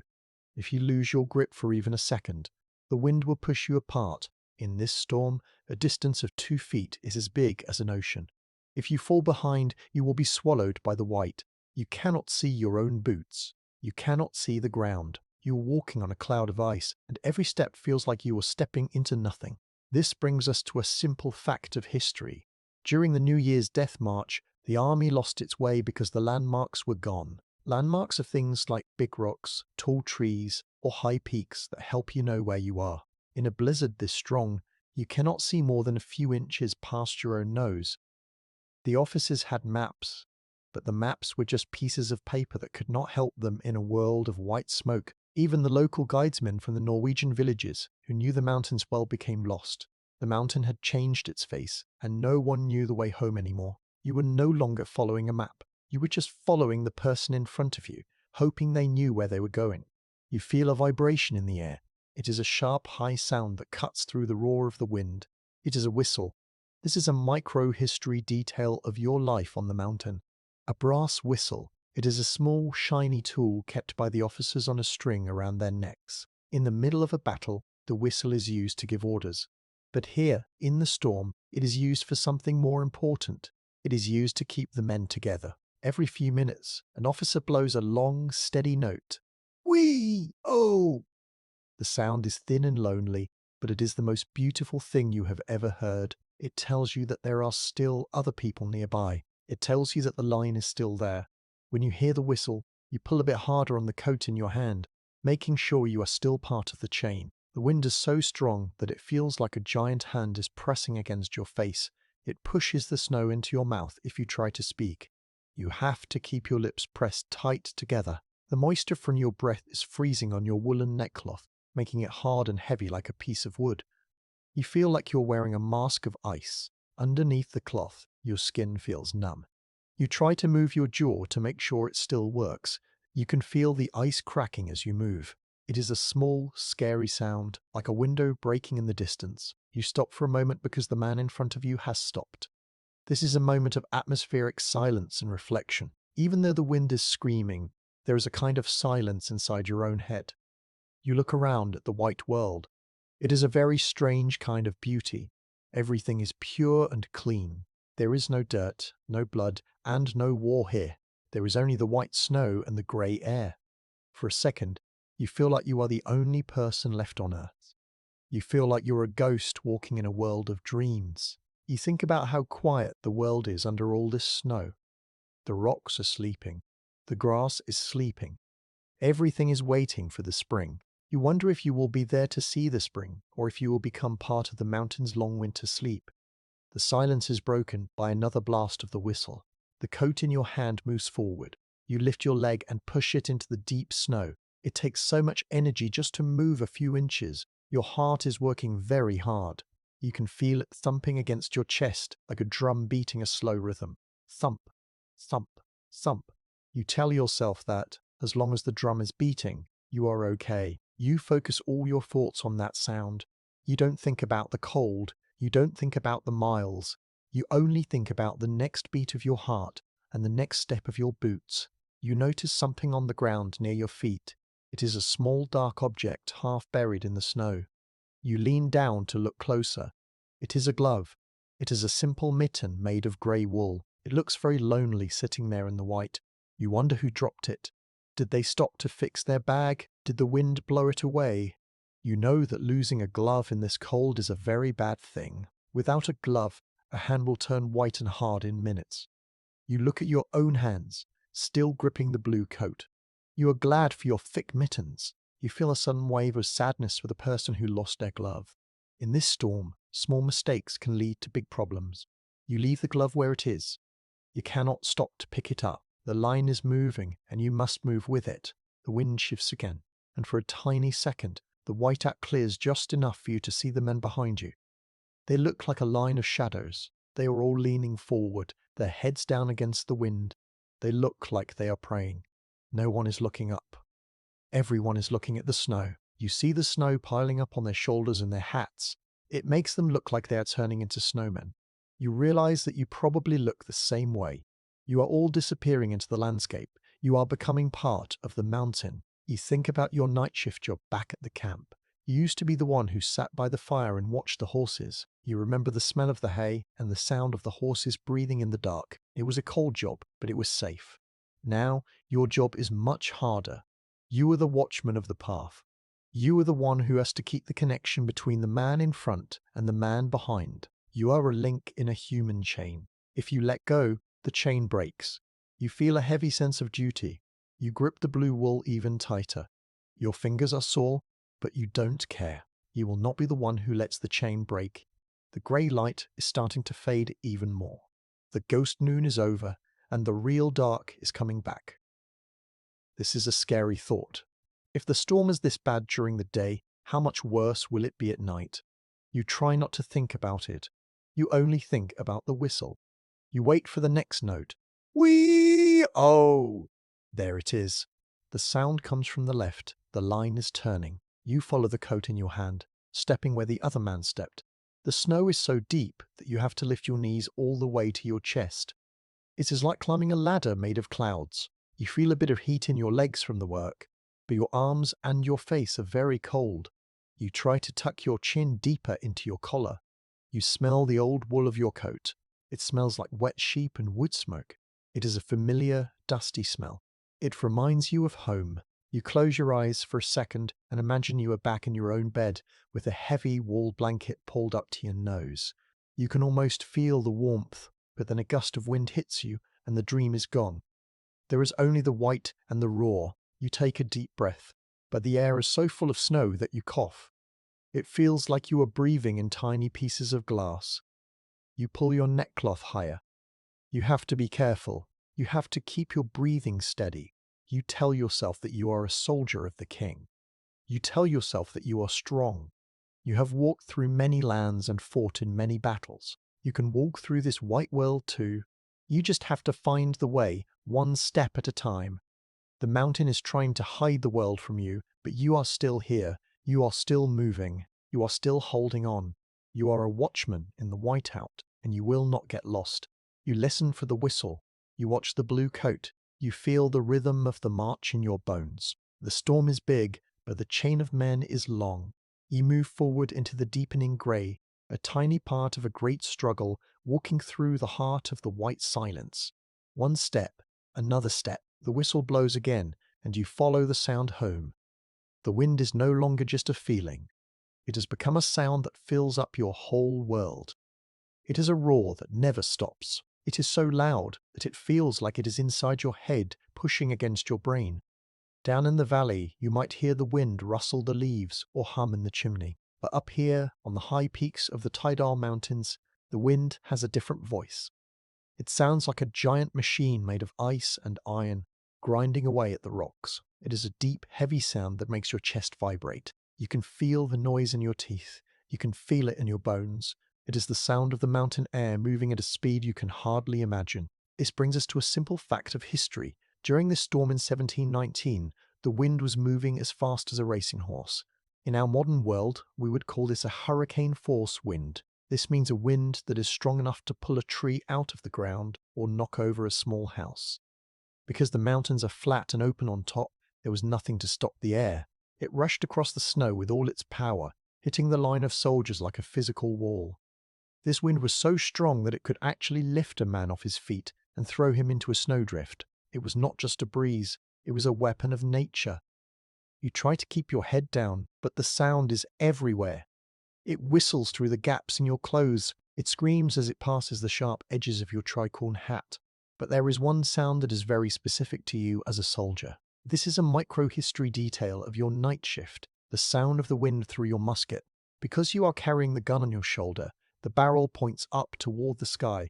The barrel is a long, hollow tube of iron. When the wind blows across the open end of the tube, it makes a high, ghostly whistling sound. It is like the mountain is playing a giant flute made of metal. Each musket in the line makes a slightly different note. Thousands of guns are singing in the dark, creating a strange and scary music that mixes with the roar of the storm. You grip the wood of the musket tighter. The vibration of the wind in the metal travels down into your arm. It feels like a gun is alive and shivering in your hands. You look at the leather straps on your bag. The wind catches the loose ends and whips them back and forth. Thwack, thwack, thwack. They hit against the canvas like tiny drums. Every piece of your gear is making its own noise. Your tin cup is clinking against your spoon. Your brass buttons are rattling in their holes. Your sword is bumping against your thigh. Usually these are the sounds of a moving army. Now they are the sounds of an army being shaken by a giant. The wind does something strange to the air. It makes the snow behave like water. You see snow waves moving across the ground. The wind picks up the top layer of ice and rolls it along, creating ripples that look just like the waves on a lake. Sometimes the wind picks up a huge cloud of snow and spins it into a tall tower. These towers dance across the path, looking like white ghosts. They appear out of the grey mist, spin for a few seconds, and then vanish. It is hard to keep your balance when the ground beneath you seems to be moving. You feel like you are walking on the deck of a ship in a very rough sea. Suddenly, the wind drops. For a few seconds, the roar disappears. This is a moment of deep silence and reflection. You stop walking and stand perfectly still. In this brief gap, the world feels completely different. You can hear the sound of your own heart again. You can hear the sound of the ice on your coat as it creaks. Creak, snap. It is the sound of the frozen wall moving as you breathe. You look up at the grey sky. For one heartbeat, the air is clear. You see the vastness of the mountain. It is a white, empty desert that goes on forever. You feel a sense of awe. The mountain is so beautiful in its silence, but it is a cold and lonely beauty. You realize that you are a witness to a world that very few people ever see. You are standing in the eye of the storm. Then the silence is broken. You hear a low growl in the distance. It gets louder and louder, like a train coming toward you. The wind is returning. It hits you with a force that almost knocks you over. You have to jam the butt of your musket into the snow to stay upright. The roar is back, louder than before. It feels like the mountain is angry that you enjoyed the silence. The snow starts to swirl again, hiding the world in a blur of white. You pull your chin back into your neckcloth and focus on the ground. The sound of the wind is exhausting. It is not just the cold that tires you out, it is the noise. It is hard to think when the air is screaming. It is hard to stay brave when the world sounds like it is falling apart. You find yourself repeating a simple rhythm in your head to match the sound. 1, 2, 1, 2. You try to make your footsteps match the beat of the wind gusts. It is a way to stay in control. You are not just being pushed by the wind, you are moving through it. You are a watchman of the noise, and you will not let the roar drown out your will to survive. You think about the people back home. They are probably sitting in their quiet houses, listening to the soft sound of a log burning in the fire. They might hear a little bit of wind in the trees outside, and they might think it is a cold night. They have no idea what a real wind sounds like. They don't know that out here, the air can sound like a lion. You feel a strange sense of pride. You are hearing the true voice of the earth. You are experiencing something that most people will only ever read about in books. You are part of the night shift of the mountains, and the wind is your constant companion. The grey light is getting even dimmer. The day is moving toward the evening, and you know that the night will be even louder. In the dark, the sound of the wind is even scarier because you cannot see the snow coming. You can only hear it. You can hear the hiss as the ice hits the rocks. You can hear the thud as a big drift collapses. You have to trust your ears to tell you where the danger is. You listen for the sound of the man in front of you. You listen for his heavy breathing and the clink of his gear. These are the sounds of life, and they are more important than the roar of the mountain. You take a deep breath, but the wind tries to blow the air right out of your mouth. You have to turn your head to the side to breathe. The air tastes of ice and old stone. You look at your mittens. They are covered in a thick layer of white frost. The wool looks like it is made of diamonds. Every time you move your fingers, the ice makes a tiny crackle sound. It is a small sound, but it is your sound. It reminds you that you are still here. You are still a living, breathing human being in the middle of a giant frozen roar. The wind gives one final long scream that sounds like a whistle. It moves through the barrel of your musket and makes a high winging note. It is a lonely sound, but it is also a signal. It is the sound of the mountain telling you that the march must go on. You lift your foot, feeling the weight of the snow and the push of the air. You take a step, then another. Crunch, roar, crunch. You move forward into the white smoke, a blue shadow in a world of noise. You are a watchman of the wind, and you will keep walking until the silence returns for good. The storm is loud, but your spirit is steady. One step at a time, you carry the sound of the mountain in your heart. The storm has become so fierce that the line of men can no longer move forward. The wind is a white wall that pushes you back with every step. An order is passed down from the front. It is not a shout because no voice can beat the wind. It is a touch on the shoulder. It is a sign made with a hand. You must stop. You must find a way to stay warm without moving. You and a small group of soldiers find a tiny dip in the ground. It is not deep, but it is enough to get your legs out of the main force of the wind. You gather together. You stand so close that you can feel the buttons of the man next to you pressing into your arm. You are no longer an army of thousands. You are a small circle of humans trying to keep a single spark of heat alive. This brings us to a simple fact of history. The soldiers of this time were called the Carolean. This name comes from the Latin name for King Charles, which is Carolus. These Carolusae were known for being very disciplined and for staying together no matter how bad the situation became. Being a Carolean meant you never left your friends behind. In a storm like this, that rule is the only thing that keeps you from giving up. You stay in your circle because you know that if you step away, you will be lost in the white. The circle is your home now. It is your only protection against the mountain. You lean your back against the back of another soldier. You can feel the rise and fall of his chest as he breathes. It is a slow, heavy movement. His woolen coat is frozen and hard, but his body underneath is still warm. You feel the weight of him against you, and it is a good feeling. It reminds you that you are not alone. You tuck your chin into your collar and pull your mittens inside your long sleeves. You want to hide every inch of your skin. You are like a group of sheep in a field, pressing together to hide from the rain. You can smell the wet wool of the coats. It is a heavy animal smell. You can also smell the faint scent of old tobacco and the salty smell of sweat that has dried in the coal. These are the smells of living men, and they are comforting in a world that smells only of ice. One of the men in your circle, a quiet soldier with a kind face, reaches into his bag. He pulls out a small, heavy object wrapped in a piece of cloth. This is a microhistory detail of your life on the mountain. A skin fowl. This is a simple sheepskin rug with the thick, curly wool still attached to the leather. It's a very common item for a soldier of the north to carry. Usually, it is used as a blanket when you sleep on the ground, but now it is a shield. He shakes it out, and the white wool looks soft and warm against the grey snow. He drapes it over the shoulders of the three men standing in the middle of the huddle. It is big enough to cover your heads like a small roof. The feeling of the sheepskin is wonderful. It breaks the wind and holds in the heat of your breath. You feel the warmth growing in the small space under the leather. In this moment, a deep silence falls over your little group. Even though the wind is screaming just a few inches above your head, inside the huddle, the world feels very quiet. This is a moment of deep reflection. You listen to the sounds of your friends. You can hear the soft hiss of their breath. You can hear the creak of their leather belts. You can even hear the tiny click-click of someone's teeth chattering. It is a very human sound. You realize that you all share the same blood and the same dreams. You are all thinking of the same warm rooms and the same soft voices of the people you love. The mountain is vast and cold, but inside this small circle, there is a tiny bit of the world that is still human.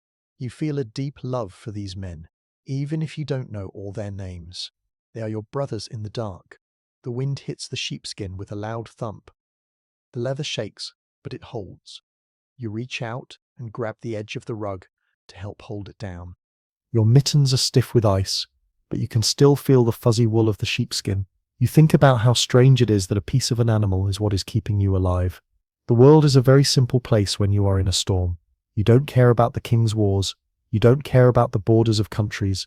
You only care about the person leaning against your shoulder. You only care about the next breath. You look down at the snow near your boots. Because you are standing still, the snow is starting to pile up around your legs. It is a soft white powder that looks like sugar. You watch a tiny piece of dry grass sticking out of the snow. It is shaking in the wind, but it doesn't break. It is a tough little thing. You tell yourself that you are like that piece of grass. You might be cold, and you might be shaking, but you are still standing. You are part of the huddle, and the huddle is strong. The time passes slowly. You cannot see your watch, and there is no sun to tell you the hour. The world is just a constant grey blur. You shift your weight from one foot to the other. You wiggle your toes. You make sure the man next to you is still awake. Every few minutes you give him a little nudge with your elbow. He nudges you back. This is how you talk in the huddle. It is a way of saying, I am still here. Are you still here? It is a quiet conversation of the night shift. You feel a bit of heat returning to your face now that you are out of the direct wind. The air under the sheepskin is damp from your breath, but it is much warmer than the air outside. You close your eyes for a second. In the dark of your own mind, you see a fire. You see a wooden table with a bowl of hot soup on it. You can almost taste the salt and the herbs. You can almost feel the smooth wood of the spoon in your hand. This dream is like a small candle that you keep burning inside your heart. You don't let the wind blow it out. You think about the history of the Carolina. They were taught to be brave and to trust in their faith. Many of the men in the huddle are whispering soft prayers. The words are lost in the wind, but the sound of the voices is steady. It is a low hum that sounds like a hive of bees. It is a peaceful sound. It makes the mountain feel a little less scary. You realize that the storm is a test of your spirit as much as your body. You have to stay calm. You have to stay together. The sheepskin rug is getting heavy with the snow falling on top of it. You reach up and brush the white powder off. It falls to the ground with a soft plop. You adjust the leather so it covers your neck better. You feel the scratchy wool against your ear. It is a rough, honest feeling. It reminds you of the farm where you grew up. It reminds you of the summer days when you helped shear the sheep. The world was so green and bright then. It feels like another life, but the sheepskin is a bridge to that memory. The night shift in the huddle is a long wait. You don't know when the order to move will come. You don't know if the storm will ever stop. But for now, you are safe.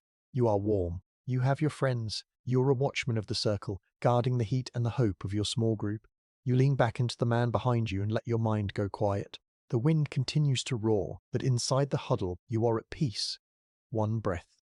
Another breath. You wait in the white silence, a tiny part of a great human chain, holding on to the world until the morning comes. The huddle begins to shift. You feel the man behind you move away, and the cold wind immediately slams into your back like a physical blow. It feels like a door has been left open in a warm room, letting the winter rush in. The officers have made a hard choice. To stay in the huddle without any extra heat is becoming too dangerous. The cold is no longer just a feeling. It is a weight that is trying to pull your soul out through your skin. You see a group of men moving toward the shadows where the supply sledges are sitting. A sledge is a wooden sled without wheels, made to slide over the snow.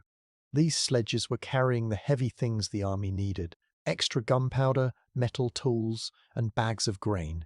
But now, the wood they are made of is more important than anything they carry. This brings us to a simple fact of history. As the blizzard grew worse, the Swedish army had to destroy their own equipment to stay alive. They had hundreds of these wooden sledges. By the second day of the storm, the horses were too tired to pull them, and the snow was too deep to move them. The soldiers began to break the sledges apart to make fires. This was a desperate act. Without the sledges, there was no way to bring the food or the extra gear home. They were burning their own way back to safety just to get 1 hour of warmth. It shows how much the mountain had taken from the army in such a short time. You walk toward one of the sledges. It is half buried in a drift, looking like a skeleton of an old boat. The wood is thick, seasoned pine.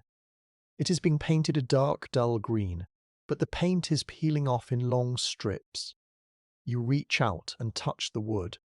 It is frozen and hard as stone. You can see the heavy iron nails that hold the beams together. They are covered in a layer of white frost. To break this wood, you need a special tool. One of the men next to you has a small hand axe hanging from his belt. This is a microhistory detail, a hand axe. It is a small heavy axe with a wooden handle made of ash and a blade made of hammered iron. It is a simple tool, but right now it is the most important thing in the world. The soldier raises the axe.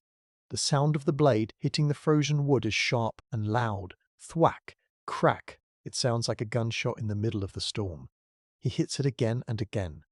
You see the splinters of wood flying through the air looking like brown sparks against the white snow. You lean down and start to gather the broken pieces. The wood feels dry and rough in your mittens. You can smell the scent of the pine. It is a sweet, sharp smell that reminds you of the deep forest back home. You pile the wood in the center of your small group. You have to be careful to find a spot that is shielded from the wind, or the fire will never start. You find a small metal pan that was used for cooking. You place it on the snow to act as a floor for your fire. In the army, sometimes men used a brazier. A brazier is just a simple metal basket or pan used to hold burning coals. You don't have a real one, so the cooking pan will have to do. You lay the smallest splinters of wood in the middle. You use your tinderbox once more. Your hands are shaking so much that it is hard to strike the flint, but you focus all your will on your fingers. Clack, clack, spark. A tiny orange glow appears. You feed it the pine splinters, blowing softly until a small yellow flame begins to lick the wood. The fire is small and shy at first. The wind tries to reach down and blow it out, but you and the other men use your bodies to form a wall. You lean over the pan, shielding the flame with your blue wool coats. Slowly, the fire grows. It begins to eat the larger pieces of the sledge. The green paint on the wood starts to bubble and pop. It smells a bit like chemicals. But underneath that is the wonderful toasted smell of burning wood. You hold your hands over the pan. The heat is so sudden that it almost hurts. It feels like 1,000 tiny needles are prickling your skin as the blood starts to move again. A moment of deep silence and reflection falls over you as you watch the flame. In the middle of this giant screaming blizzard, this tiny fire is the only light for miles. It looks so small and fragile. You realize that your life is just like that flame. It is a tiny bit of heat in a very big, very cold universe. You watch the way the orange light reflects in the eyes of the men around you. They look like different people now. The ice on their eyelashes is melting, turning into small drops of water that look like tears. No one says a word. You all just stare at the fire as if it is a holy thing. You feel a strange sense of peace. For a few minutes, the mountain cannot touch you. The roar of the wind feels far away, even though it is right behind your back. The fire is a hungry thing. It eats through the pieces of the sledge very quickly. You have to keep adding more wood. You see a piece of the sledge that has a name carved into it. It was probably the name of the man who built it, or the soldier who was in charge of it. You watch as the fire reaches the letters and turns them into black ash. It feels a bit sad to see the equipment being destroyed. Each sledge was made by hand with a lot of work, but you know there is no choice. You are trading the tools of war for the warmth of life. The heat from the fire is not enough to warm your whole body. It only reaches your face and your palms. Your back is still freezing, and the snow is still piling up on your hat. But the small bit of heat you do get is enough to give you hope. It reminds you that warmth still exists in the world. It reminds you that you are a human being who needs fire and light. You feel your muscles start to relax just a little bit. The tight, cramped feeling in your chest begins to go away. You take a deep breath of the smoky air. It tastes like survival. You look at the pile of broken wood. There is not much left. You know that once the wood is gone, the fire will go out and the cold will return. You try to make the pieces last as long as possible. You move the coals around with a stick, keeping them close together. You watch the way the blue and orange flames dance together. They look like tiny dancers in a golden ballroom. It is a pretty sight, and it helps you forget where you are for a heartbeat. The night shift of the fire watch is a quiet duty. You and the other men take turns holding the sheepskin rug over the fire to keep the snow off. You are all working together to protect this one little spark. It is a beautiful thing to see how people help each other when things are at their worst. No one is fighting over the heat. No one is pushing. You are all just waiting, sharing the light until it is gone. You feel a deep bond with these men. You are the watchman of the sledge fire, and you are doing your job well. The last big piece of the sledge is now just a glowing red skeleton. The flames are dying down, leaving only the hot coals in the pan. The wind seems to know the fire is fading, and it starts to push harder against your back. You know it is almost time to move again. You stand up slowly, feeling your joints creak like the wooden beams of the sledge. You look around at the other groups of men. all over the ridge, there are tiny orange glows where other sledges are being burned. It looks like a city of sparks in the middle of a white sea. It is a sight you will never forget. You take one last look at the pan. The coals are turning grey as the ash covers them. The warmth is fading. You pull your mittens back on and pick up your musket. The wood of the gun feels even colder now after being near the fire. You step away from the pan and let the wind take you.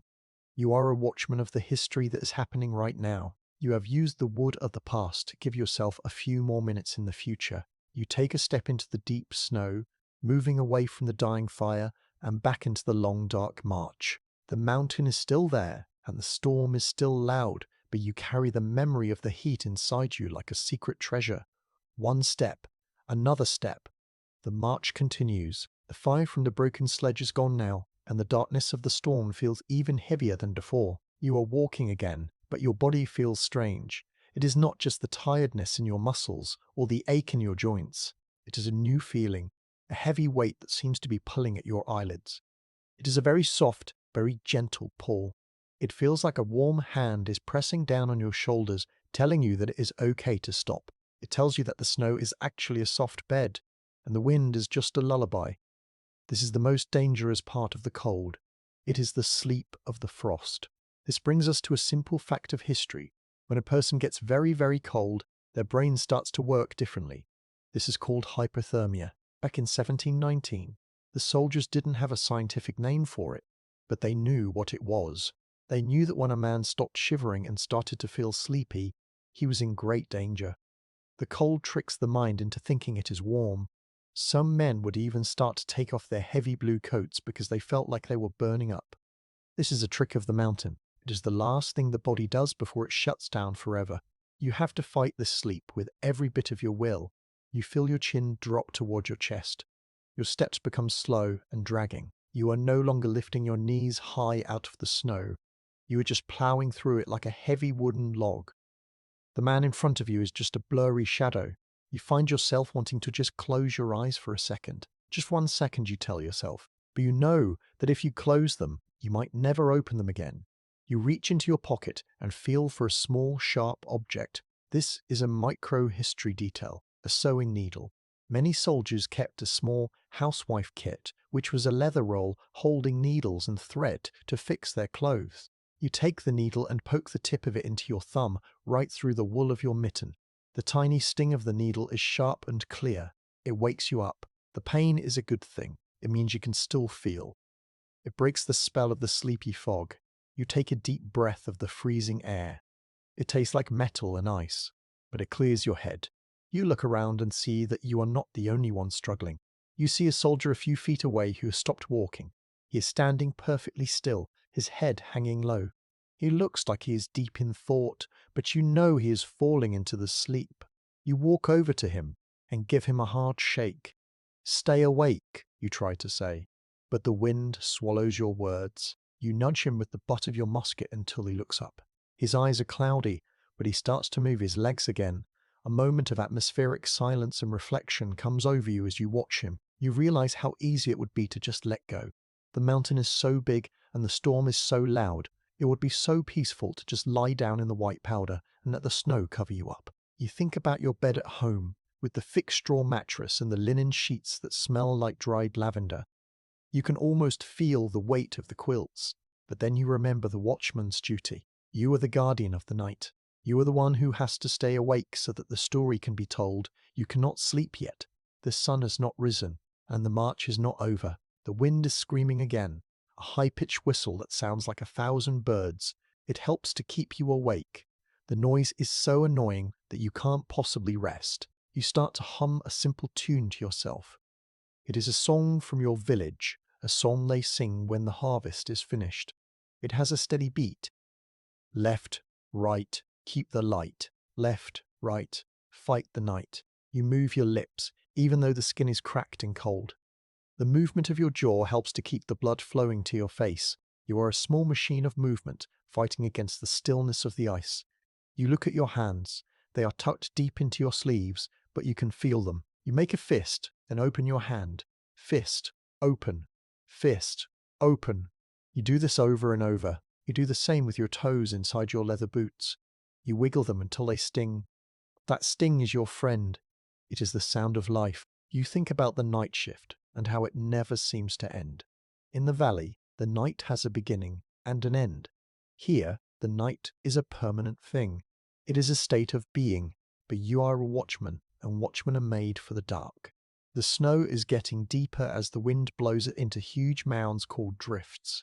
Sometimes you have to crawl on your hands and knees to get over a drift. The snow gets inside your sleeves and down your neck. It is wet and freezing, but the shock of it helps to keep you awake. You feel the cold water trickling down your back, under your woolen shirt. It makes you shiver violently. Shivering is good. It is your body's way of making heat. It is a sign that your inner fire is still burning. You welcome the shivers. You let them shake your whole body. You think about the history of this march. You are one of thousands of men, all fighting the same sleep. Some will win, and some will lose. You see a dark shape in the snow ahead. It is a horse that has given up. It is lying on its side, already half covered in white. It looks like a small hill. You feel the pang of sadness for the animal, but you don't stop. You cannot stop. You have to keep your eyes on the man in front of you. You have to stay in the line. The line is life. The snow is sleep. The grey light of the storm makes everything look like a dream. The rocks look like giants, and the swirling snow looks like ghosts. You have to keep telling yourself what is real. This is my musket. This is my coat. This is my foot. You use these simple words to anchor yourself to the world. You are the history watchman, and your job is to witness the truth, not the dreams of the frost. You take a step, and the snow crunches. That is a real sound. You feel the wind hit your face. That is a real feeling. You find a rhythm in your walking that helps you stay alert. You take 3 short steps, then 1 long step. You repeat this over and over. It makes your brain stay active because you have to count. 1, 2, 3, long. 1, 2, 3, long. 2, 3, long. It is a little game you play with the mountain. The mountain wants you to be still and quiet. You choose to be moving and counting. You are a stubborn speck of blue wool in a world that wants to turn you white. The heavy pull of the sleep is still there, waiting in the corners of your mind. It is like a dark tide that keeps trying to wash over you. But you are standing on a rock of will. You look up at the grey sky and imagine the sun is just behind the clouds. You imagine the light hitting your face. You imagine the warmth of the summer afternoon. These thoughts are your shield. You take another step, pulling your foot out of the deep powder. You are tired, more tired than you have ever been in your life, but you are awake. You are awake, man, of the New Year's death march, and you will not close your eyes. The night is long, but you are moving through it, 1 sting of the needle and 1 step at a time. The sleep will have to wait. You have a mountain to cross. You look down at your feet. For a long time, you tried not to think about them. You wanted to pretend they were not there. But now, as the wind screams around you, the pain in your feet is becoming the only thing you can feel. Your boots are no longer just things you wear. They feel like heavy, frozen shells made of iron. They are dark and shiny, not because they are polished, but because they are soaked through with melted snow and ice. The leather is so wet that it has become soft and heavy, like a piece of waterlogged wood. Every time you take a step, you can feel the cold water squelching between your toes. It is a miserable, cold feeling that never goes away. This brings us to a simple fact of history. In the year 1719, the boots given to soldiers were very different from the boots we have today. They were made of thick cow leather and had very high heels. But the most strange thing about them was their shape. Back then, there was no such thing as a left boot or a right boot. Both boots were made exactly the same. They were straight and had square toes. This was called a straight last. This meant that the boots never really fit your feet perfectly. They were always a bit tight in some places and too loose in others. After walking for hundreds of miles, your feet have shaped the leather. But the leather has also shaped your feet. You have blisters on your heels and sores on your toes that have been there for weeks.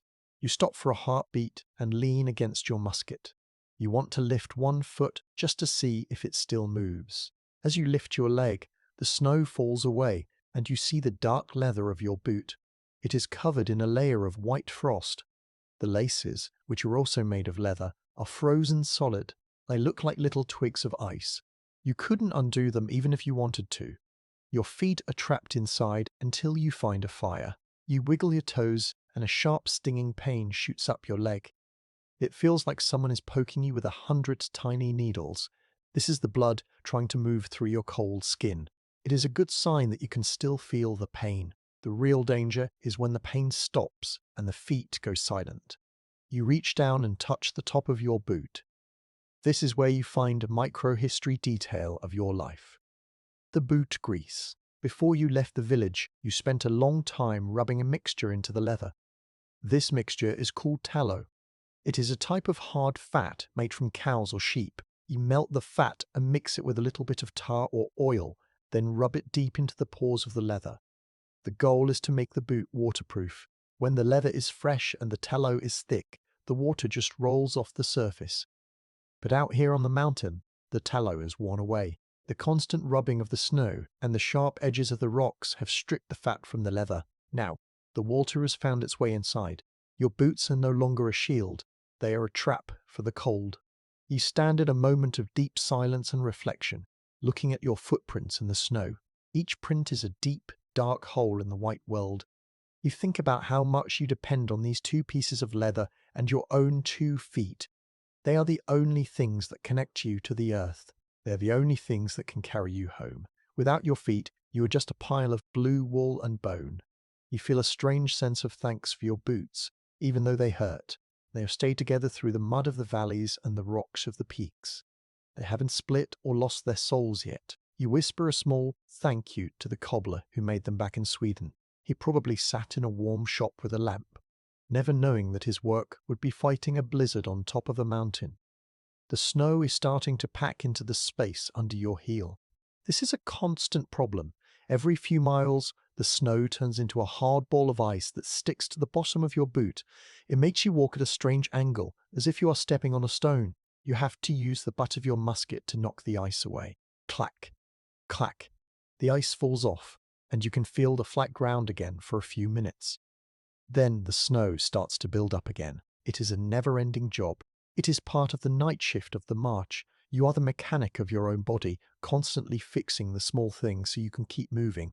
You think about the man who walked behind you yesterday. He had lost his boots in a deep mud pit and had to wrap his feet in pieces of old cloth and animal skin. You remember seeing the red stains in the snow where his feet had bled. You wonder where he is now. You hope he found a way to keep going.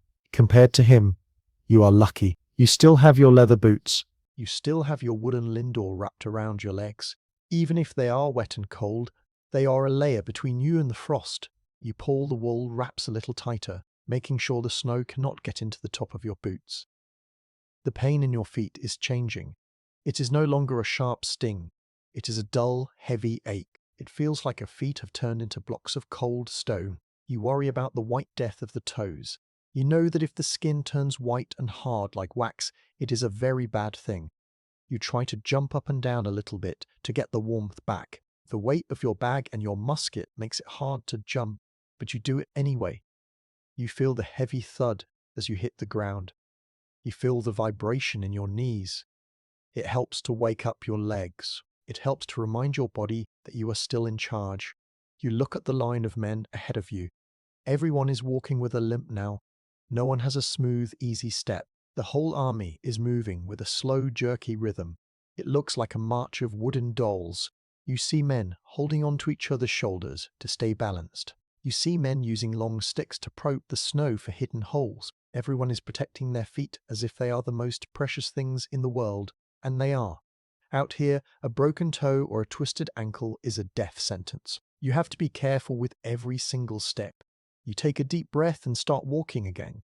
You focus all your mind on the feeling of your boots hitting the ground. You try to feel the texture of the snow through the leather soles. Is it hard ice? Is it soft powder? This focus helps to take your mind off the cold. You become a watchman of the ground. You watch for the dark spots that mean a rock is near. You watch for the smooth spots that mean a deep drift is waiting. You are the pilot of your own journey, and your feet are the engines. The wind blows a fresh cloud of snow over your boots, hiding them from view.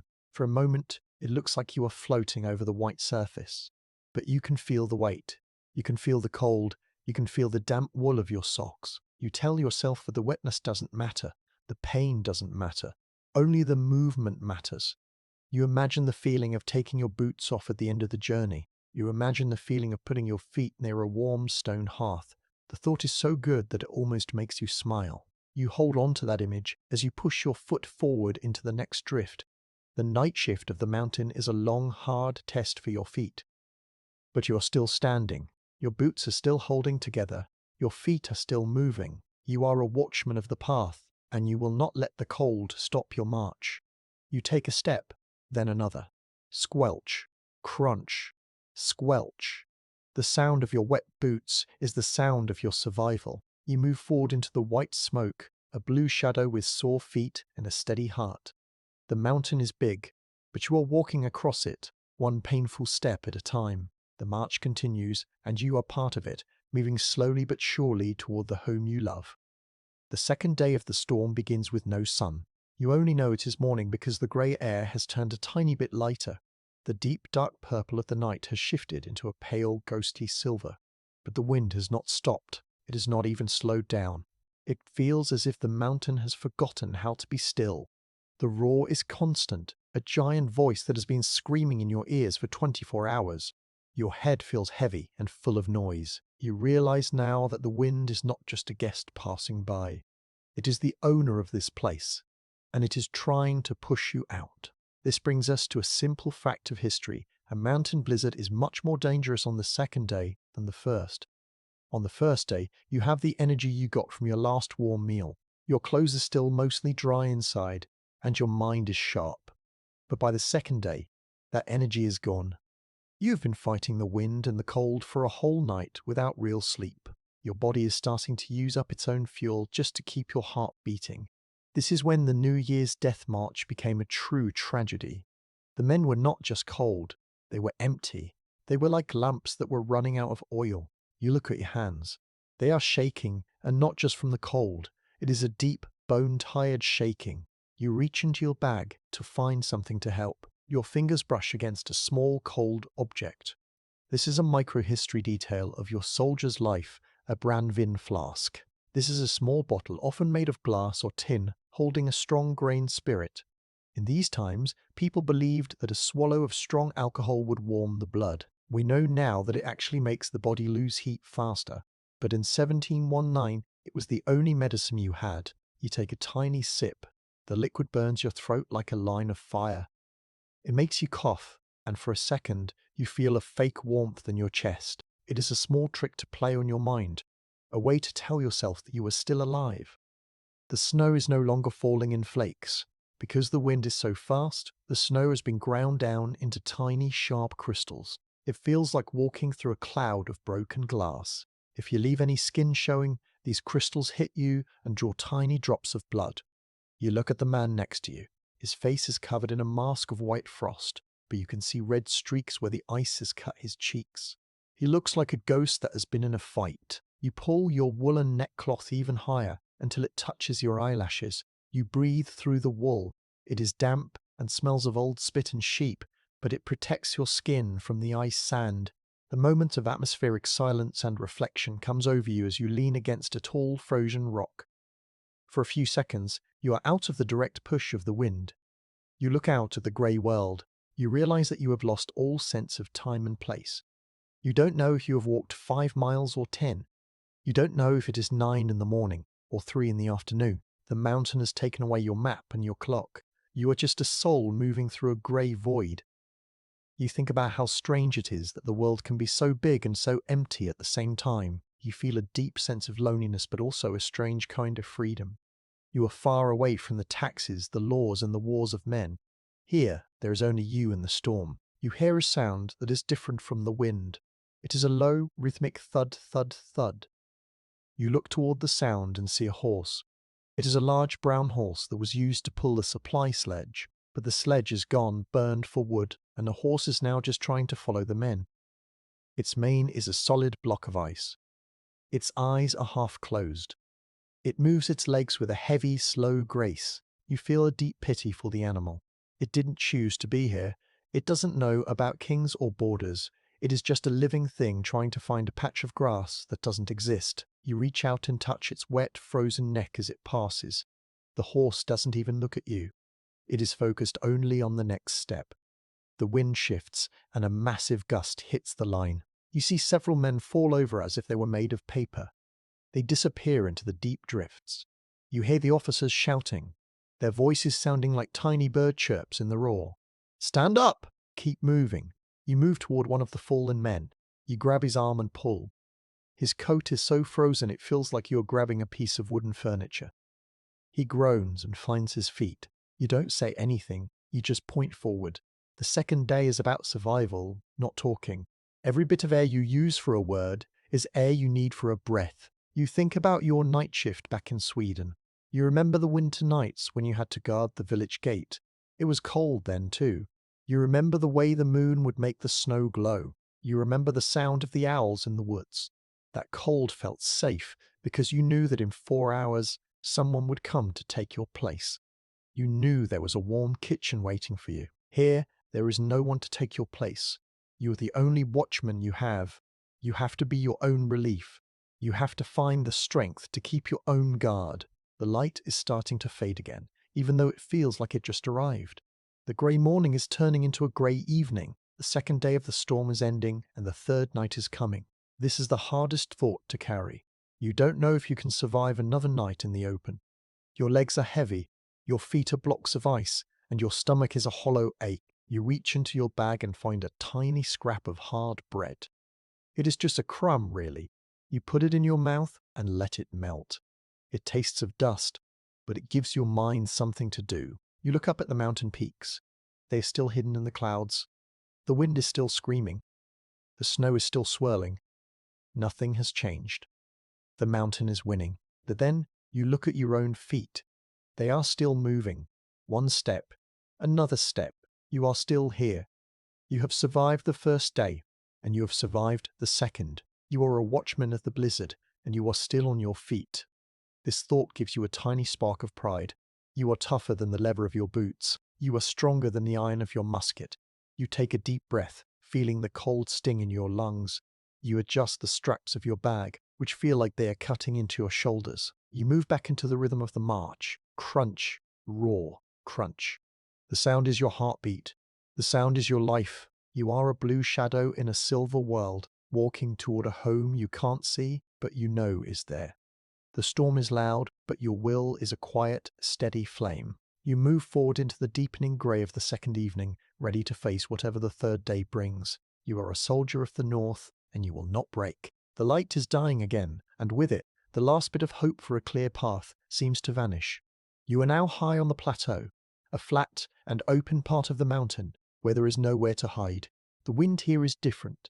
It doesn't just blow from one side, it swirls in giant circles. It picks up the snow and spins it so fast that you feel like you are standing inside a white whirlpool. You have lost the high path.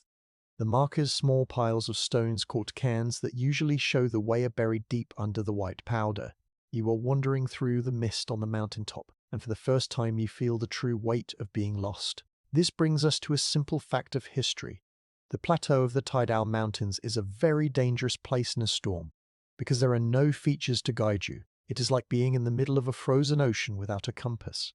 In 1719, the maps used by the officers were not very detailed. They showed the general direction of Sweden, but they didn't show the small cliffs, the frozen bogs, or the deep ravines that hide under the snow. When the army lost the path, they began to move in a long, slow curve, walking in circles without even knowing it. You are part of that curve now, a shadow searching for a door in a world made of wool. You stop and try to look around, but the mist is too thick.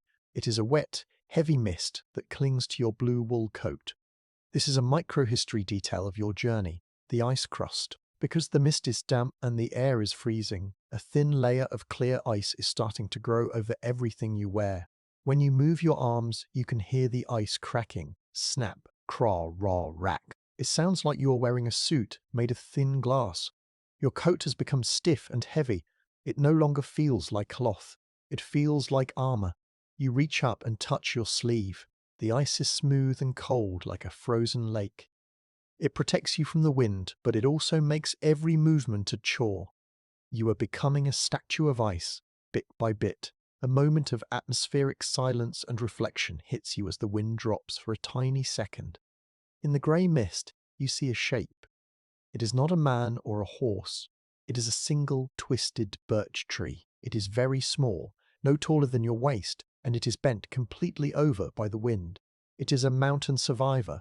It has no leaves, only a few silver-grey branches that look like bended fingers. You realize that this tree has been here for years, fighting the same wind you are fighting right now. It is a quiet witness to the winter. You feel a strange connection to this little tree. You are both standing in a place where life is hard, but you are both still there. You reach out and brush the ice from one of its branches. It feels like cold bone. The mist begins to glow with a strange pale light. It's not the sun, but the moon trying to shine through the clouds. It makes the world look even more ghostly. You can see the shadows of the men around you, but they don't look like soldiers anymore.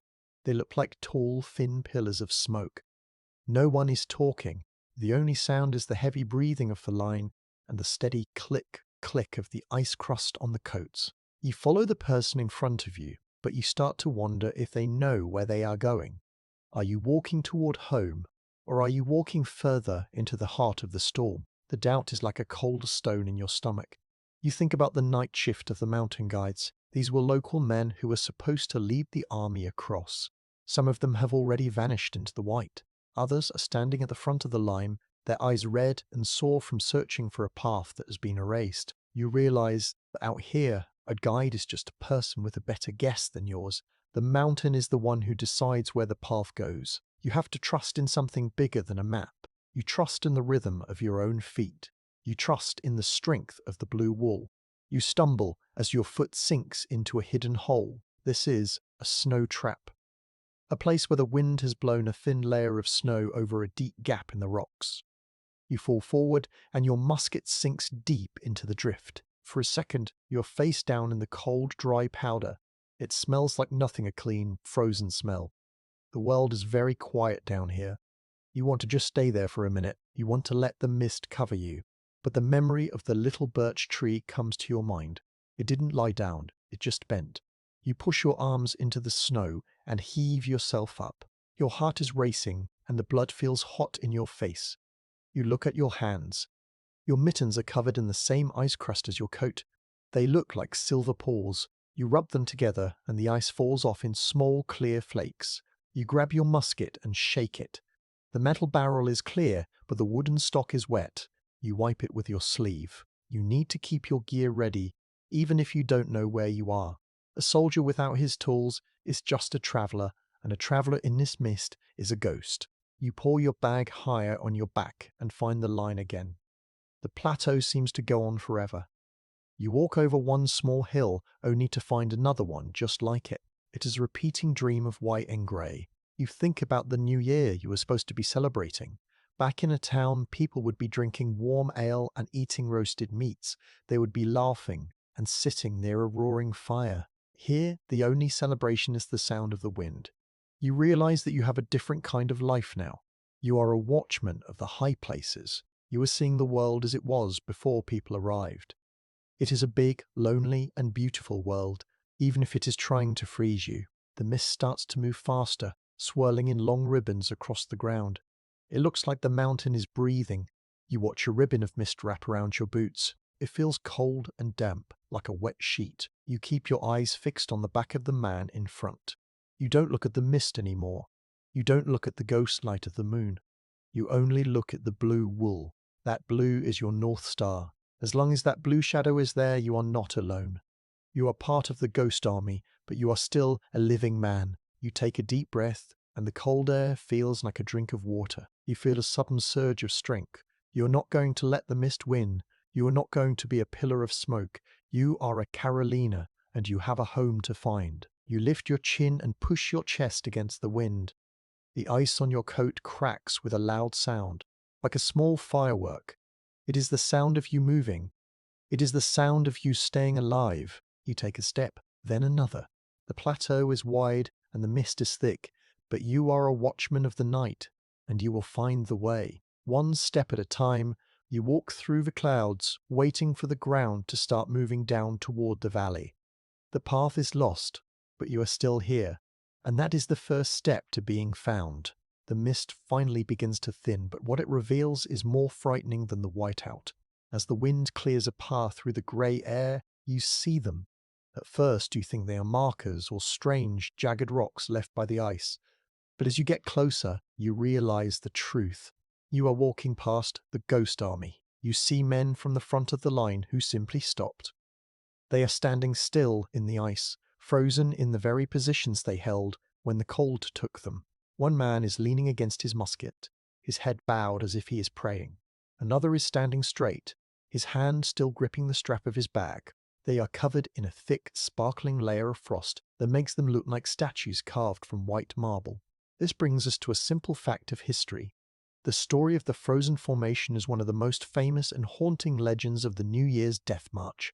It is said that when rescuers finally reached the mountains weeks later, they found hundreds of Swedish soldiers still standing in their ranks. The cold had been so sudden and so deep that it had turned them into ice where they stood. While some of these stories might be exaggerated, the reality was just as terrible.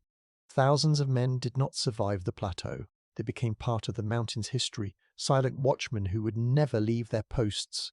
You are walking through a gallery of the lost, and the silence here is heavier than the roar of the storm.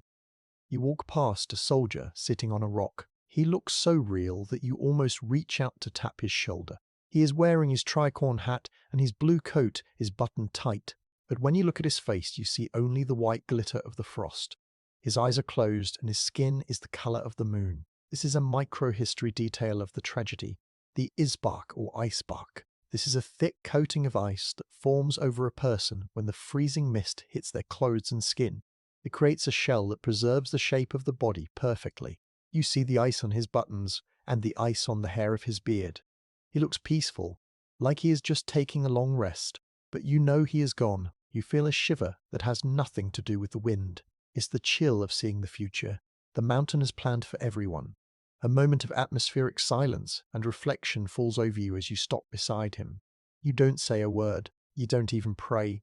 You just look. You think about how only a few hours ago, this man was probably walking just like you are. He was thinking about his home, his dinner, and the weight of his boots. Now, he is a permanent part of the tidal peaks. You realize that the difference between the living and the dead here is very small. It is just a matter of one more step, one more breath, and one more beat of the heart. You look at your own hands, still red and moving inside your mittens. You feel a sudden fierce desire to keep them moving. You will not become a statue. You will not be a watchman of the ice. The wind begins to howl again, as if it is angry that you stop to look. It whips the snow around the frozen men, making it look like they are moving. For a second, your mind plays a trick on you. You think you see the man on the rock turn his head. You think you see the soldier with the musket take a step. Your heart jumps in your chest and you back away, nearly tripping over your own feet. It is just the wind. It is just the night shift of the mountain, playing with the shapes of the lost. You turn your eyes away and focus on the heels of the living man in front of you. You need to stay with the living. You need to hear the sounds of breathing and the clink of metal. You notice that the ground is starting to slant. It is no longer a flat plateau. It is tilting down. This is the first sign that you are crossing over the spine of the mountain. You are moving toward the border of Sweden, but the descent is just as hard as the climb. Your knees are weak and the ice crust on your boots makes them slippery on the rocks. You have to be careful not to fall. If you fall and break a bone, you will become one of the statues. You use your musket like a brake, digging the butt into the snow to slow yourself down. You think about the ghost army as a warning. They are showing you what happens when the will breaks. You tell yourself that you are made of harder stuff. You are a Carolina, and your heart is a small hot coal that the mountain cannot put out. You start to hum a low, deep note. It is not a song, it is just a sound to prove you can still make one. It vibrates in your throat and feels warm. You watch your breath come out in a thick cloud of steam. It is a sign of life, a white flag waving in the dark. The line of soldiers is moving faster now. Everyone has seen the frozen men, and no one wants to stay near them. There is a sense of quiet hurry. You see an officer waving his arm, pointing down toward the hidden valley. His glove is white with frost, but his movement is strong. You follow him.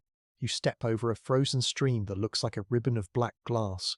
You move past a row of rocks that look like hunched shoulders. Everything in this high place looks like it is trying to be human, but only you and the men in your line are real. You look back one last time. The mist is closing in again, swallowing the statues. Soon they will be gone from sight, hidden once more in the white womb of the storm. You feel a deep sadness for them, a weight that stays in your chest even as you move away. They were your friends, your brothers, and your fellow watchmen. You are carrying their memory with you. You are the one who will tell their story. This gives your walk a new purpose. You are not just walking for yourself anymore. You are walking for the men who stayed behind. The air feels a tiny bit different as you move down the slope. It is still freezing, but the wind is not as sharp. The pressure in your ears changes. You are leaving the highest peaks. You are moving out of the land of the clouds and back toward the land of the trees. The ghost army is behind you now, a silent forest of ice. You are a watchman of the living, and you are bringing the light of your life down the mountain. You take a deep breath. The air is tercing cold of ice and old stone, but you imagine you can smell the faint scent of wet earth and pine needles waiting far below. You grip your musket and take a long, sliding step down the slope. Your boots sink into the snow, and you feel the solid rock beneath. You are moving. You are descending. You are winning the fight against the stillness. The night is still here, and the storm is still loud, but you have passed the valley of the statues, and you are still a man of flesh and blood. One step. Another step. The descent home has truly begun. The ground is no longer pushing against your shins. Instead, it is pulling at your heels. You are finally moving down the mountain. The plateau with its ghosts and its frozen statues is behind you, hidden by the swirling curtains of the blizzard. You are now on the eastern side of the Tidal Range. This is the side that looks towards Sweden. Even though you cannot see more than a few feet in front of you, the feeling of going down is like a shot of energy to your tired heart. Your knees are shaking, and every step down makes the muscles in your calves scream, but you don't care. Down means warmth. Down means trees. Down means the end of the White Desert. This brings us to a simple fact of history. The descent from the mountains was just as deadly as the climb. While the soldiers were happy to be moving toward home, their bodies were at the point of breaking. Many had gone without real food for 2 days. Their boots were full of ice and their fingers were numb. The path down was steep and slippery. In the year 1719, there were no clear trails on this side of the mountain either. The army had to find their own way through the deep drifts and over the hidden cliffs. They were moving toward a town called Handel, but it was still many miles away through the freezing dark. You find yourself sliding more than walking. The snow here is thick, but underneath it is a layer of smooth, frozen slush. You plant the butt of your musket into the ground like a brake. Scrape. Thud. Scrape. The metal makes a harsh sound against the hidden rocks. You are trying to stay in the tracks of the man in front of you, but the wind is blowing so hard that the tracks disappear in seconds. You are like a sailor on a white sea, trying to navigate a ship that has no sails. You use your arms to stay balanced, reaching out to grab any rock or small bush that sticks out of the snow. You feel something cold and hard hitting your face. It is not the tiny grains of ice from before. It is bigger. You reach up and touch your cheek. It is a piece of a frozen branch. This is a micro-history detail of your descent, the dwarf birch. As you move lower, the first signs of plant life appear. These are not tall trees yet. They are small scrubby bushes that grow close to the ground to hide from the wind. Their branches are covered in a thick layer of ice that makes them look like antlers. When the wind blows, the frozen branches hit each other, making a thin, clinking sound. Ting! Click! Ting! It sounds like hundreds of tiny glass bells ringing in the storm. It is a beautiful, lonely music. It tells you that you are leaving the world of pure ice and entering the world where things can grow. A moment of atmospheric silence and reflection comes over you. You stop for a second and look at one of these small bushes. It is almost completely buried, but it is still there. You realize that this bush is the first Swedish thing you have seen. It is growing on the side of the mountain that belongs to your home.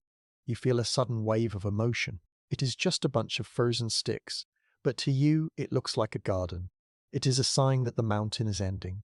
You reach out and gently brush some snow off a branch. You want to see the dark wood underneath. It feels rough and real. You are no longer just a ghost in a white room. You are a man in a forest. Even if the forest is only 6 inches tall, the wind is still roaring, but it feels different here. On the top of the mountain, the wind was a giant weight. Here on the slope, the wind is being broken up by the shape of the land. It comes in big angry gusts. But in between the gusts, there are tiny moments of quiet. In those moments, you can hear the sound of the army again. You hear the heavy rhythmic breathing of the men behind you. You hear the groan of a man who has tripped. You hear the clink of a sword hilt against a buckle. These are the sounds of the night shift returning to the world of people. You feel a sense of duty to keep moving for them. You are the watchman leading the way down. You notice that the air is getting thicker. It doesn't feel quite as thin and sharp as it did on the peaks. Each breath feels a bit more satisfying. Your lungs don't sting quite as much. But the cold is still very dangerous. Now that you are moving down, the snow is wetter. It sticks to your blue wool coat and melts just a little bit from your body heat before freezing again. Your coat is becoming a solid cage of ice. It is so stiff that it is hard to bend your arms. You look like a wooden doll moving down the hill.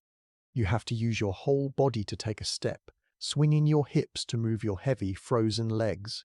You think about the town of Handel. You have heard stories about it. It is a small place, just a few houses and a blacksmith shop near a big waterfall. In your mind, it looks like a golden city. You imagine the smell of the charcoal from the forge. You imagine the sound of the water falling over the rocks. You imagine a floor that doesn't move and a roof that doesn't leak. These thoughts are what keep your feet moving. You are not just walking away from the storm. You are walking toward a light that only you can see in your mind. The descent is a test of your knees. Each step down is a heavy jar to your joints. You can feel the bones in your ankles rubbing together. You are so tired that your legs want to just fold up under you. You have to talk to them. Stay strong.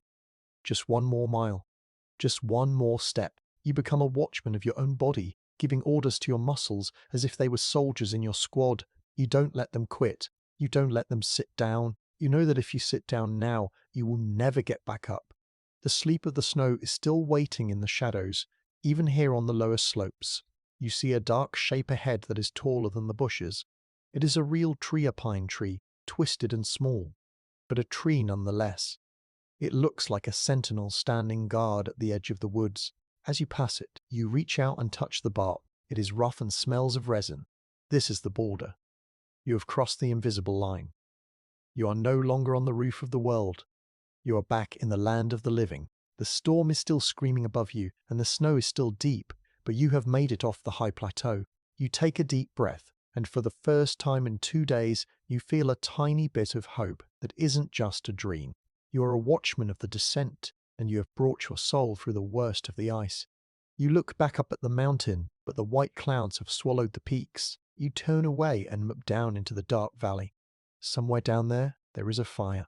Somewhere down there is a bed. You lift your musket, adjust your heavy bag, and take another long, sliding step into the trees. The long march is not over, but the mountain has lost its grip on you. One step, another step. You are going home. The trees are your friends now. As you move deeper into the woods on the eastern side of the mountain, the giant pine trees stand like tall, dark soldiers all around you. Their branches are heavy with snow, curving down toward the ground like the roof of a house. This is a simple fact of history. After 3 days of fighting the wind on the open peaks, the Swedish army finally crossed the border back into their own land. You are no longer in Norway. You are in Sweden. There is no wall or fence to show the line, but you can feel it in your heart. The ground under your boots is Swedish soil. The trees are Swedish pines. You have crossed the invisible line that separates a foreign war from the safety of home. The wind is much quieter here. The thick trunks of the trees catch the breeze and turn its roar into a soft, steady hum. It sounds like the ocean far away. For the first time in a long time, you can hear yourself think. You can hear the sound of your own breath, which is slow and heavy. You stop for a moment and lean your back against a thick tree. The bark is rough and cold, but it is solid. It doesn't move when you lean on it. You close your eyes and just listen to the quiet. It is a beautiful, deep silence. It is the silence of the forest in winter. You feel a sense of peace that makes your eyes sting with tears.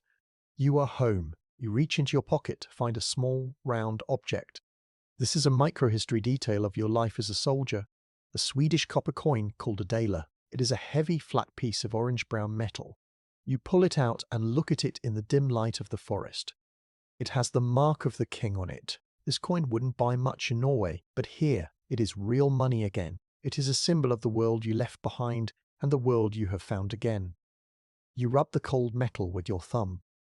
It feels smooth and honest. You put it back in your pocket, feeling its weight against your leg. It is a small piece of Sweden that you carried all the way over the mountain and back. A moment of atmospheric silence and reflection comes over you as you look at the men around you. The line of the army is much smaller now. You look back toward the mountain, but you can only see a wall of grey clouds. You think about the thousands of men who are still up there, frozen in the ghost army. You think about the friends you shared a fire with, who are now just statues of ice. It feels strange to be alive when so many others are gone. You feel a heavy weight of sadness, but also a deep thanks. You are the watchman who made it through. You are the one who will carry the names of the fallen back to their families. The forest is quiet, as if it is also mourning the men who didn't cross the line. The snow is still deep here, but it is different from the snow on the peaks. Up high, the snow was like dry sand, blown into hard ripples by the wind. Here, under the trees, the snow is soft and wet. It sticks to the needles of the pines and falls in big, soft clumps. Plop. Thud. You hear the snow hitting the ground all around you. It is a gentle, rhythmic sound. It reminds you of the sound of a broom sweeping a floor. Your boots are still wet and cold, but the air feels warmer. The trees hold the heat of the earth near the ground. You can feel the difference on your cheeks. The ice sand that was cutting your skin is gone, replaced by soft, white flakes that melt when they touch your face. You look at your blue wool coat. It is torn in several places from the rocks and the branches. The brass buttons are dull and scratched. You look like a man who has been through a war with the world itself. But as you walk deeper into the woods, you feel your strength coming back. The fear that was sitting in your chest like a block of ice is starting to melt. You are no longer running for your life. You are just walking home. You take a deep breath, and the air smells of pine resin and wet wood. It is the best smell in the world. It is the smell of Sweden. You notice a small wooden post sticking out of the snow. It is painted with red and white stripes. This is a border marker. You walk up to it and touch the wood. It is old and the paint is peeling, but it is the most beautiful thing you have ever seen. It is a sign made by humans. It says that this land has a name and a people. You stand there for a minute just holding on to the post. You feel like a traveller who has been lost at sea for years and has finally stepped onto dry land. You are a watchman who has finished his shift on the mountain and is waiting to be relieved. The line of soldiers starts to move again, winding through the trees like a long blue snake. You follow them, stepping over fallen logs and through small frozen streams. You are moving toward the village of Handel. You know it is close. You can feel it in the way the air feels and the way the land slopes. You imagine the people of the village waking up and seeing the army coming out of the woods. You imagine the look on their faces when they see the ghost army returning from the dead. You feel a sense of pride. You survived the New Year's death march. You beat the mountain. You think about your night shift as a soldier. You have spent many nights guarding things, wagons, gates, and fires. But this march was the longest watch of your life. You were guarding your own spark of life against a storm that wanted to put it out. You were the watchman of your own soul. And you won. You are still breathing. Your heart is still beating. You are still moving your legs. You feel a sudden surge of energy. You lift your head and look through the trees. The light is changing again. The grey of the day is turning into the soft blue of the evening. But this blue doesn't feel cold and scary like the blue on the mountain. It feels like a soft blanket being pulled over the world. You see a small bird, a little grey bullfinch, sitting on a branch. It looks at you with tiny bright eyes and then flies away. It is the first living thing besides a horse or a man that you have seen in days. It is a sign that life is everywhere. The mountain couldn't kill everything. You take a long step and your boot hits something hard. It is a road. It is a real man-made road, hidden under the snow. You can feel the flat, packed ground beneath your feet. It is the first time in days that you haven't been walking on rocks or shifting ice. Walking on a road feels like flying. You move faster, your tired muscles finding a new rhythm. You are a watchman of the road now, and the road leads to a door. You look at the man in front of you. He has seen the road too. He turns his head and gives you a small, tired smile. It is the first smile you have seen since the king died. It is a small thing, but it means everything. It means the nightmare is over. It means the nightmare is coming to an end. You smile back, your lips cracking a little, but you don't care. You are in Sweden. You are on a road. You are going to live. You take another step, and then another, walking through the quiet woods toward the light of the valley. The mountain is behind you, a silent giant in the dark, but you are moving forward into the arms of your own land. The trees begin to thin out, and the ground becomes flatter. You are no longer fighting the mountain. You are walking through the gentle outskirts of a valley. The deep, heavy silence of the high forest is being replaced by something wonderful. You stop for a second and tilt your head. At first, you think the wind is playing tricks on your ears again, but then you hear it clearly. It is the sound of moving water, not the frozen, silent ice of the mountain streams, but a loud, powerful roar. This is the handle or waterfall. To any other traveler, it might just be a loud noise, but to you, it is the voice of the world returning to life. It means the river is not completely frozen. It means there is movement and energy and warmth nearby. This brings us to a simple fact of history. The village of Handel was the first place the survivors reached after crossing the border.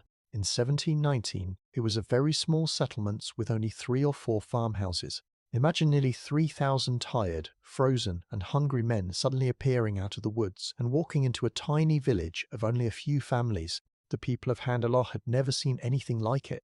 They woke up to find an army of ghosts on their doorsteps. These farmers became the heroes of the night shift. They opened their doors, their barns, and their hearts to men who looked more like statues than soldiers. You see a fence made of long, thin wooden poles. It is a Swedish girderskerd. This is a micro-history detail, a special kind of fence where the wooden stakes are tied together with burnt spruce branches. It is a very old way of building, and seeing it makes your heart swell. It is a sign of human work and order. You reach out and let your frozen mitten glide along the top of the fence. The wood is rough, but it feels solid and safe. You follow the line of the fence as it winds toward a cluster of dark shapes in the distance. Then you see it, a tiny flickering point of yellow light. It is not a star, and it is not a spark from a sledge fire. It is a window. Somewhere ahead, in one of the log houses, a candle is burning. You stand perfectly still, staring at that little yellow dot. It is the most beautiful thing you have ever seen. In the middle of the vast blue-grey night, that tiny bit of light represents everything you have been fighting for. It represents soup and blankets, and the voices of people who are not afraid. You feel a sudden rush of warmth in your chest that has nothing to do with the weather. You are close. You are so very close. A moment of atmospheric silence and reflection comes over you. You look back at the long line of men behind you. They have all seen the light too. You see them stop, one by one, just to look at the window. There is no cheering. No one has the strength to shout. But you can feel the change in the air. The heavy, hopeless feeling of the mountain is gone. It has been replaced by a quiet, steady resolve. You think about how much a single candle can do. It can cut through miles of darkness and give hope to thousands of men. You realize that you are a watchman who has finally seen the dawn, even if the sun is not yet up. The night shift is almost over. The smell of the air changes. The sharp, metallic scent of the snow is being joined by something rich and heavy. It is the smell of a barn. It smells of dry hay, old manure, and the warm breath of cows. To a soldier, this is the smell of a palace. It means shelter. You walk past a small wooden building with a low door.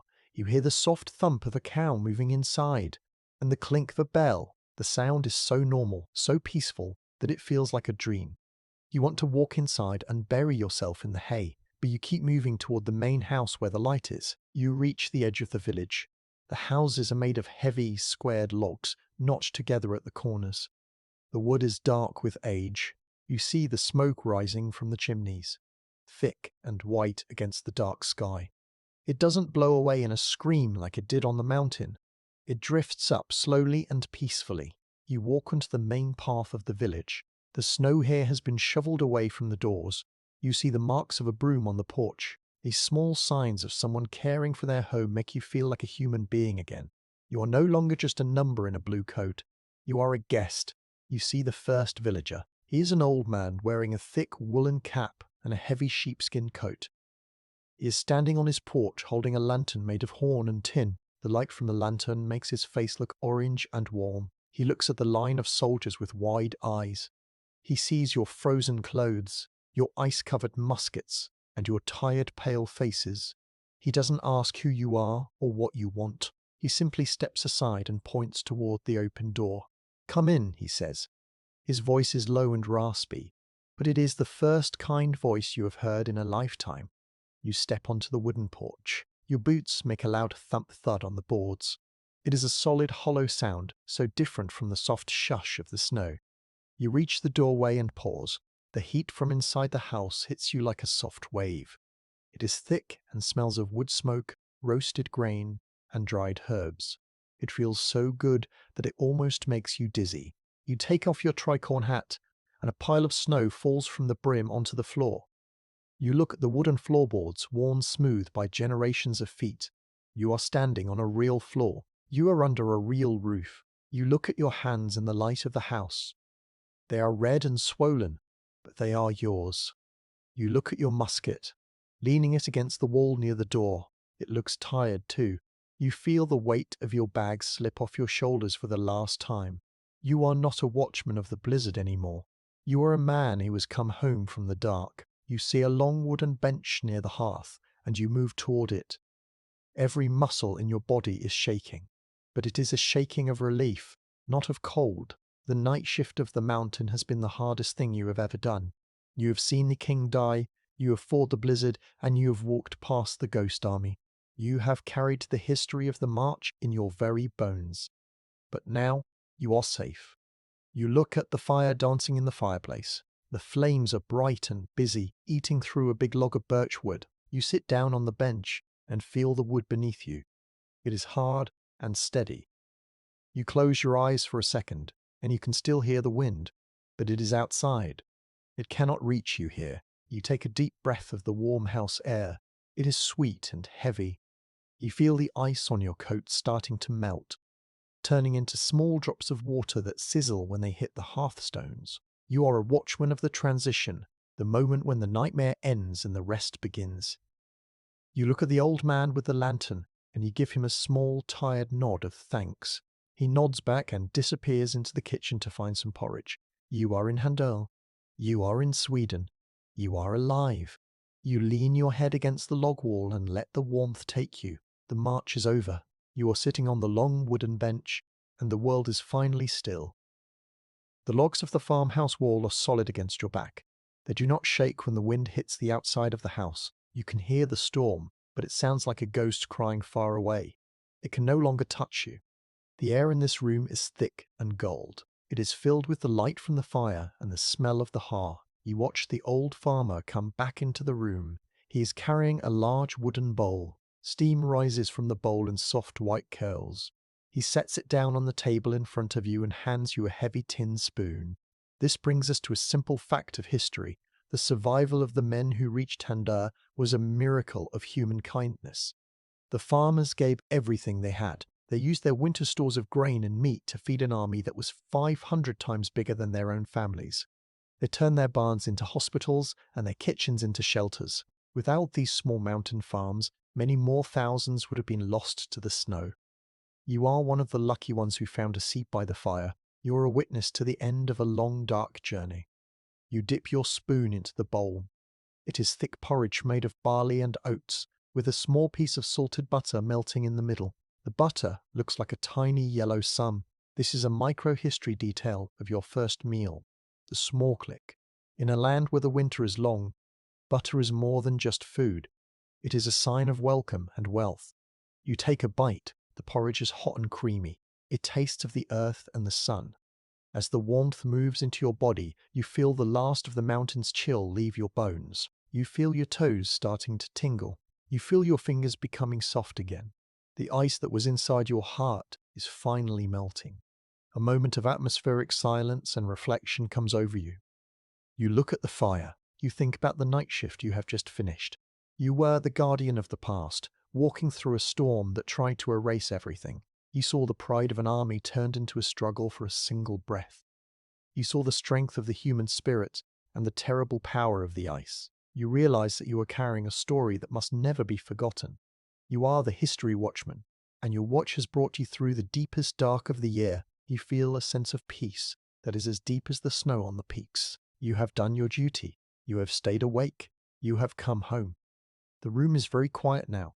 The other soldiers in the house are already asleep, curled up on the floor or leaning against the walls. Their breathing is steady and soft.